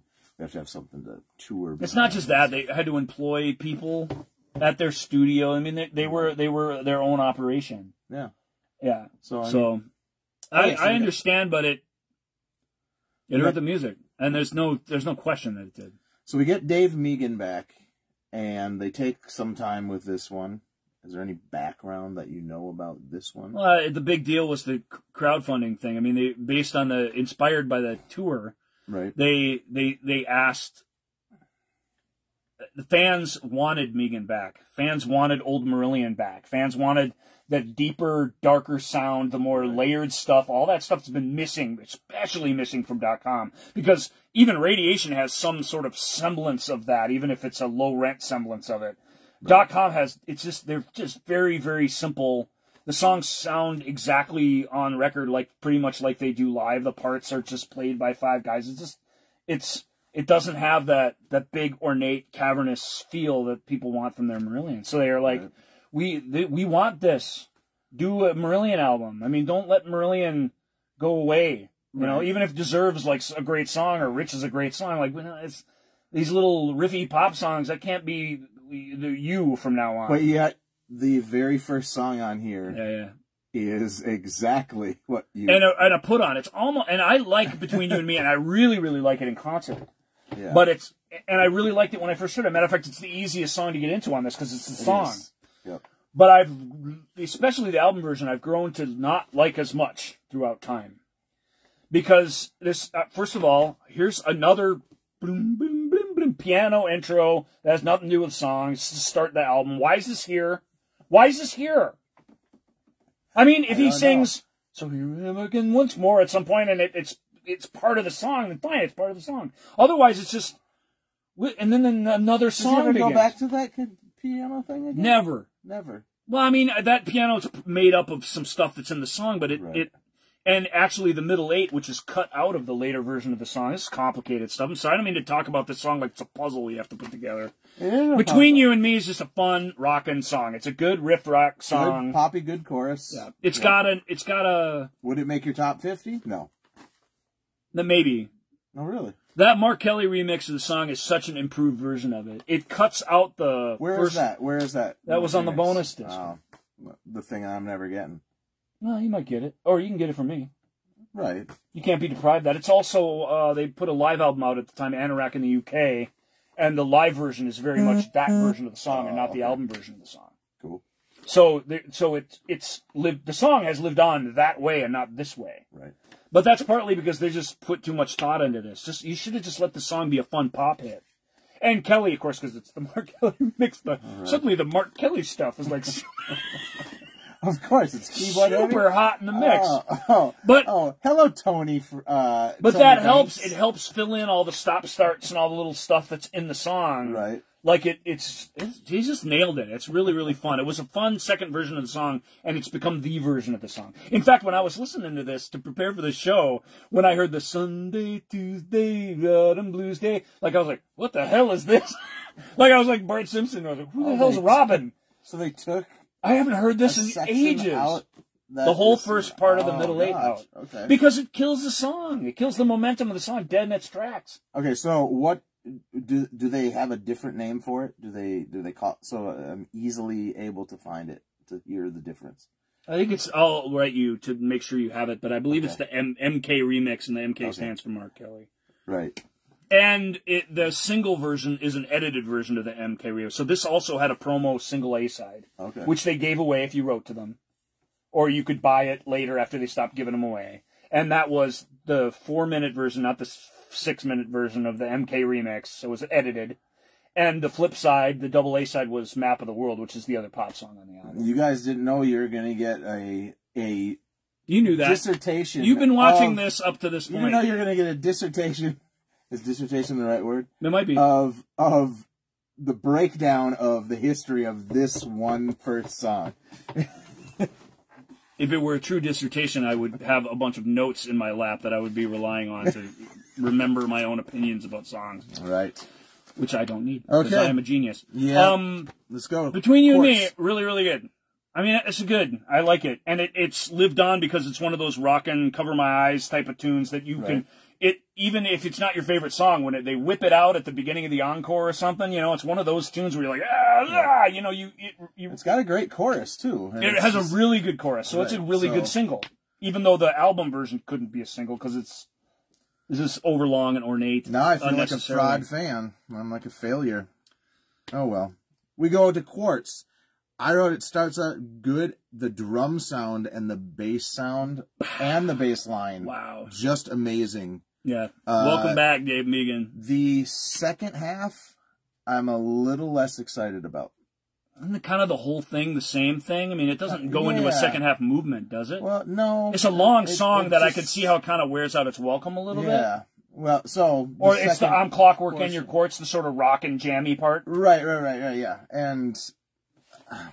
all these songs are too long. You know, the equivalent, the Fish equivalent is Suits, where they're all come out of grooves and jams. In Suits' case, that's not the case with, but in Suits, they worked the album on tour, and then when they played it, there were these long live versions of the songs, which that basically made it onto the record. That's not a bad way to make an album, but it has that. Everything's a epic live. Everything has a big long play out. Everything is, has a sing along part. It's not quite as bad as that, but it has that feel to it. This is the yo ho ho. This is the grooves, and we're just going to let everything go. And if it sounds great, we're going to do it. And if it changes, we're going to make sure that it's there and it has a purpose. So I like the end of Quartz because I don't love Quartz even, but I love the groove. I love the sound of the bass. I just love it. You get that a little bit on the first song, but the first song's very muddy and busy. This song, that groove, man, it's everything. Yeah. The drums and the bass really. Yes, yeah, both. Obviously, the rhythm section, no question. Sorry to forget about the drums, but and it's Megan, so even when the drums are awesome, the bass really is like bass. Here it is. Yeah, holy smokes! Oh, we got Brave and Afraid of Sunlight. But I have to say, when you it's not as bad as this though. No, it isn't. It's not overdone. It's sort of the key part of the song almost. Yeah, but it's so prominent in the mix, and it's so powerful feeling, and nothing since King has sounded like this on a Marillion album. So it's that, it just hasn't, there hasn't been any, just not like this. Like, if you listen to those back to back, you think they sound similar? No, but it's a similar approach to the music that we haven't had. Comparative to anything on .com, it's reed thin and simple from a rhythm section standpoint. Right. Here you have it up front. They're doing this amazing stuff. You're completely aware of what's happening with it. That's the producer's influence. Right. It's the band that's doing it, but it's the producer's influence on what they're focusing on and what little bits he's pulling out to become an entire song. Right. Obviously, he fell in love with this groove, and it runs on a little too long. They all do to some degree, but it's still worthy. It's still very, very worthy. And that I'm Clockwork in Your Courts is very poetical. This we don't mix. Why are we together? It's really. I never even thought of it like that. Oh yeah. Well, because I dig it. Sometimes you tell me things about the lyrics that then I go back and I'm like, oh, yeah, that makes more sense now. Or, I don't know. I mean, maybe I'm getting it all wrong, but he repeatedly brings up these comparative things that should be compatible, and yet the song clearly is not about being compatible. There's oil and water. A little bit. I mean, I don't know. Clockwork and Quartz are more compatible than oil and water, but I don't know. I really dig that song. Map of the World. Oh, we talked about Map of the World, single. The girl's got a map of the world. She's going to see the world. If I were going to put this on any other Marillion album, it would be Holidays in Eden. Really? I would put this on. I think we finally got into a Holidays in Eden track because it's literally Holidays in Eden. Like, it's the flip side to it. It's about the girl going out to see the world, just like the dude in Holidays in Eden. You know what I would put this on? Any popular 90s. Yeah. It sounds so much like the 90s. Yes. It's even though it came out in the aughts, it does sound very much like. It sounds very much like the 90s sort of. I don't even want to say alt rock, but the cheesy alt rock, the Toad the Wet Sprockets and those sorts of people, New Radicals. I don't remember all of them, but Edwin something. McCain. Edwin McCain. Yeah. Duncan Sheik. Honestly, if they would have plopped this out there in like 95, 96, 97 on the radio, I think it would have fit with everything else. But it was still Marillion, so it wouldn't have been a hit. I know that. It's a cute, catchy song. The album wants a song like this. Yeah. You don't know that yet. You're only on the third song, but when the album's over, well, I'm really glad Map of the World was there because that's although it's much better engineered, really better played. I like it. It sounds better than the stuff on .com. It's that kind of song. It's just a song. I don't think it's lovely. .com sounds that bad. I think it sounds. I only think it sounds bad by comparison. Right.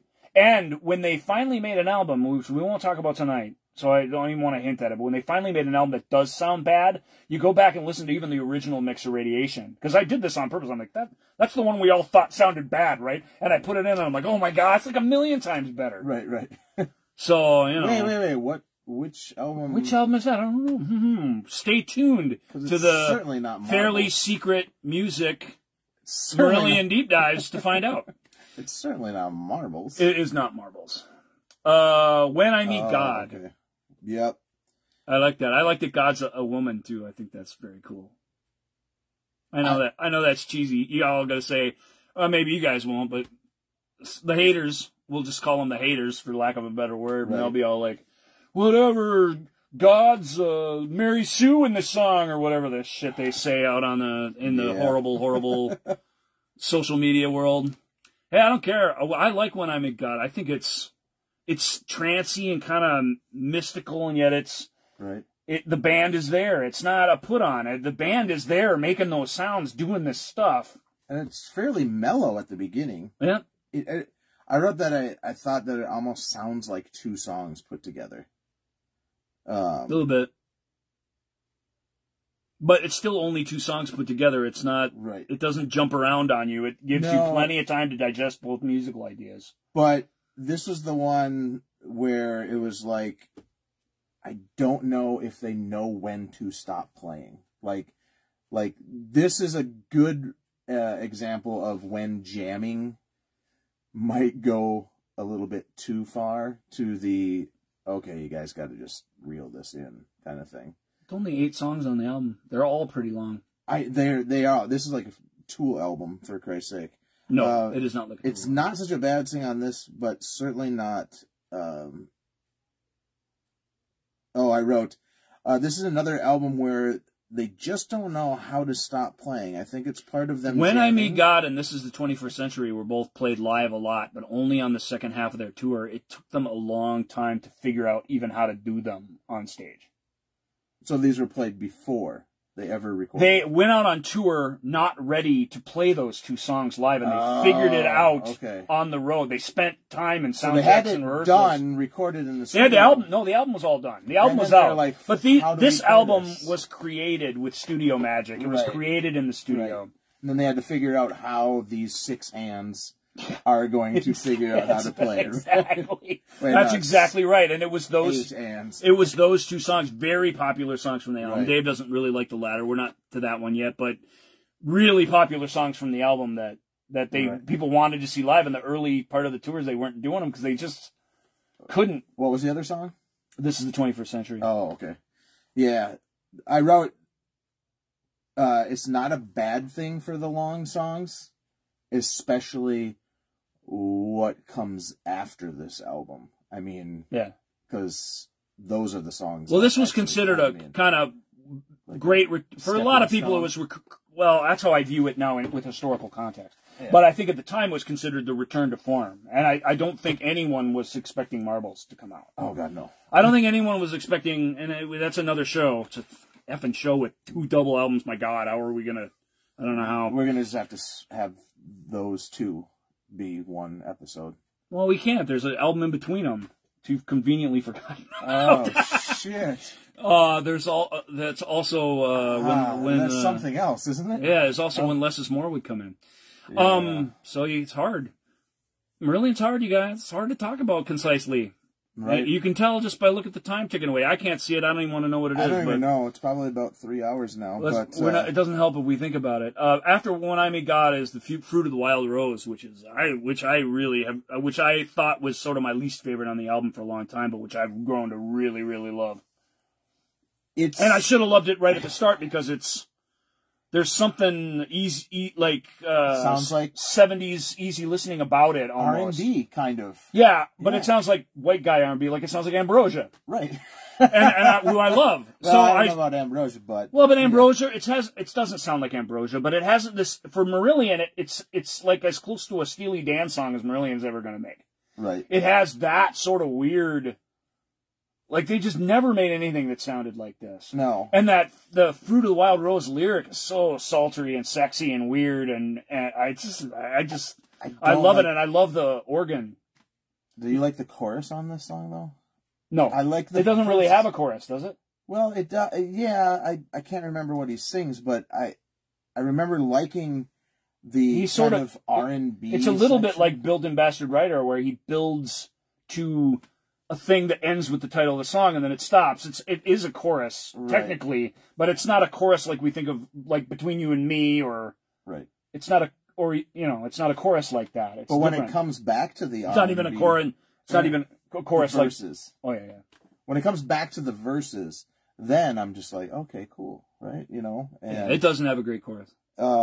If it has a chorus at all, right? The verses do make this. When you like the verses better than a chorus, I think there's something unsatisfying about that. Right. No, I get it. But also sad, like, it's almost like, shoot, I really wish those choruses lived up to those verses. Yeah, you know, sure. it'd be awesome. So this song, even though I like how the verses go and that kind of weird R&B feel, I like the groove and I like the arrangement, but I hear what you're saying. Yeah. Kind of leaves me cool. But spend a little more time with it. Maybe you'll grow to like it like I did. Because I didn't really like it at first. I was like, what are they doing? Right. I didn't hate it or anything, but I was like, what are they doing? This isn't really them. So what is it? And it took a little time to warm up to. Separated Out. I love Separated Out. You were saying you didn't like Separated Out either. Yeah, I just... With all the movie clips from Freaks, and the Separated Out's the name of their autobiography, for heaven's sake. Is it really? Yes. I mean, it's an anthem for us and about them being different, about how it's okay. This is the first, it really is happening here philosophically, where they're like, our fans love us. They paid for our album. We can do whatever we want. We're not like everybody else. These last three, I think I have to go back and listen to like 3-4 times each. Maybe. Separated Out's a big rocker, like Hard as Love almost. Something along those lines where it really does rock, but it's got the weird, goofy sound clips in it. Yeah. From Freaks. Freaks was their previous. Hey man, it's all of us. We're the weird ones. I mean, I don't think that's what Fish meant when he wrote Freaks, but that's how the fans took it, especially the Dutch fans. Right. But fans in general, like, we're the freaks, man. We're all here. We're the best freaks. Separated Out is absolutely a reference to Freaks. It can't be missed, and it's about how it's just, I love it. I don't love it so much as a song. I just love what it is. It's them, and I think they have paid this off on all the future albums. Really, we can do whatever we want. We're not like everybody else. We don't have to be like everybody else. Right. We can do whatever we want, man. And that feeling starts here. And now you hear them say it. Our fans are the Church of Marillion lets us do whatever we want. They expect us to do weird stuff. They maybe don't love it all, but they accept it and expect it. And it just allows us to be free musically. And it must feel really good not having to depend on a label. You know. NX Marbles was on the label, which is crazy. It was on EMI, for heaven's sake. But they weren't footing the bill, were they? Because they had already got it. No, but they distributed the album. I mean, who goes back to their old record company? The record company wanted them back. And EMI, although they may have changed now, so many changes with the record companies, but EMI, when they released the Marbles, they were like, come back anytime. Which is weird, because normally a record label will not do that. No, of course they wouldn't. So what are they doing it with Marillion for? Like I said, that EMI-Marillion relationship is better than you think. Right. It's really better than its reputation. It isn't always dreamy. Which I'm wondering when holidays and seasons are going to get their... I'm sure when they said, it's called what? Warm, wet, what? You can't call it that. I'm sure that wasn't a happy day with the label. Warm, wet circles. Could it be called Carol Lee? That's pretty close to Kaylee. What do you guys think? Maybe he could get mad and turn into Hellboy. I don't think there's been a Deborah. Could you do Deborah? Did you know that they did that? What? They wanted, when they first started doing the first Hellboy thing, they're like, could you get mad and turn into Hellboy? And they're like, what? And apparently, I don't know if it was 2 weeks or 2 months or You be a guy how who turns into Hellboy. I don't know how much time went by, but basically Mignola and Mike Richardson's were like, okay, if that is what you want to do with the movie, that would have been criminal. Are not doing it. Oh, good. And I think it was either 2 weeks or 2 months, and the place, the studio came back and was like, okay, you can do whatever you want, you know. And I was just like, well, do whatever you want. It's okay to take a studio note, but it can't just be. Can this be something else that Can it be we'd the rather Hulk? do? yeah, just Can it be do the Red Hulk with horns? We Right. prefer that. just dumb. Okay, This is the But 20th century. I love this. I love the lyric. I love the hauntingness to it. I love that chorus. This is the 21st century. this is one that just goes on too long for me. It goes on too long. It does. Everything goes on too long on this. Well, almost everything goes on too long. On Pretty this. much. I mean, not everything, but yeah, half the album goes. The songs go on too long. Right. Right. But I like that about it. I mean, I've just accepted that's what Anorachnophobia is. Yeah. It's a song with all the really long songs on it.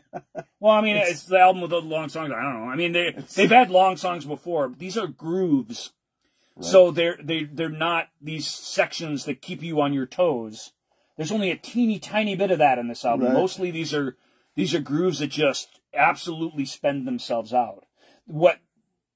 So they wear out their welcome sometimes. And the album takes a little patience. It takes a lot of patience to get into because its treats and its pleasures aren't immediately obvious to you. Right. It's much easier to talk about the songs on .com because there's songs in there about this and there, you know what I mean? We're getting to this and it's partly because we're running long and it's late, but Right. we're sort of, this is the 21st century. That's the one where they say this is the 21st century in it. This is where this album, these last 3 songs are where this album runs out of steam for me. Yeah, but it's only because it's not these songs specifically. It's the album's nature. It's too much, and by the time you get here, you're spent. Right. Which is kind of how I've always felt about Afraid of Sunlight. And now you're loving Beyond And You, and you Beyond think you You. love every note of it, and Fucking Beyond You. and you is listen so to those, good. you re-listen to the drums at the end of King, I assume, and you're amazed by that. No, what's the last song on it? King. Yes. No. Yes. I fell in love with the Afraid of Sunrise now. Well, you always loved Afraid of Sunrise. Sunlight. Sorry. I screwed those. The second version of it. You should have taken notes on this part of the discussion because we were not providing clarity to the things that we're talking about. Look, there's only one song left. There's a B-side, I guess, but there's only one song left here. We've already done all the bonus track stuff. Like, we got that out of the way first, so that's good. If My Heart Were a Ball, it would roll. I love This Is the 21st Century. Matter of fact, I think it's tied for When I Meet God as the centerpiece of the album, truly. I think This Is the 21st Century is everything they were about at this point in time. Right. So I think it's kind of the signature song of the album. So it does deserve a more chance. And maybe it's just a matter of going right to that song and just playing it a few times every once in a while. I don't know. I get what you're saying. I even sympathize. It's a lot to take in. Sonically, there's so much more going on here. And that's the thing that the album is more than the verse, chorus, the simple structures and everything. Because I don't know how many verses, choruses there are on When I Meet God. It's like 5. That's not how you would normally do a song. It's long. Right. This Is the 21st Century has something similar. You're like, wow, is this another verse that's starting? What's going on here? Shit. He's doing it. Last song. Yeah. So last song, If My Heart Were a Ball, it would roll uphill. If any song would be a pinpoint to what made Steve Hogarth's voice go out, it would be this song. Just the way he just... I love it. I love that sound. You know, it's not like he's doing that by accident. He does that. That raspy split thing, like he does that deliberately. That's a stylized way of singing that I really dig. On this song, it sounds like, oh damn, that. Well, that's the whole chorus. And it's just got that, like it's cracking and you know, just hoarse kind of singing. It's awesome. It's really cool. It's fun. It's a fun way to end the album. It's a fun long ass title to another long ass song that ends the album. But it's a great groove. It's got a great bass part. It's got really cool little keyboard well, not solos, but we'll call them fills, maybe. This is an appropriate thing to call them. They're the keyboard fills like they're drum fills in a different type of song.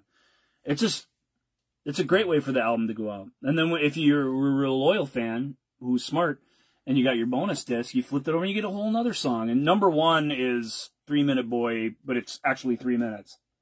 Okay. But it's another number 1 single. It's just plinky piano. So it's a very simple, slight song.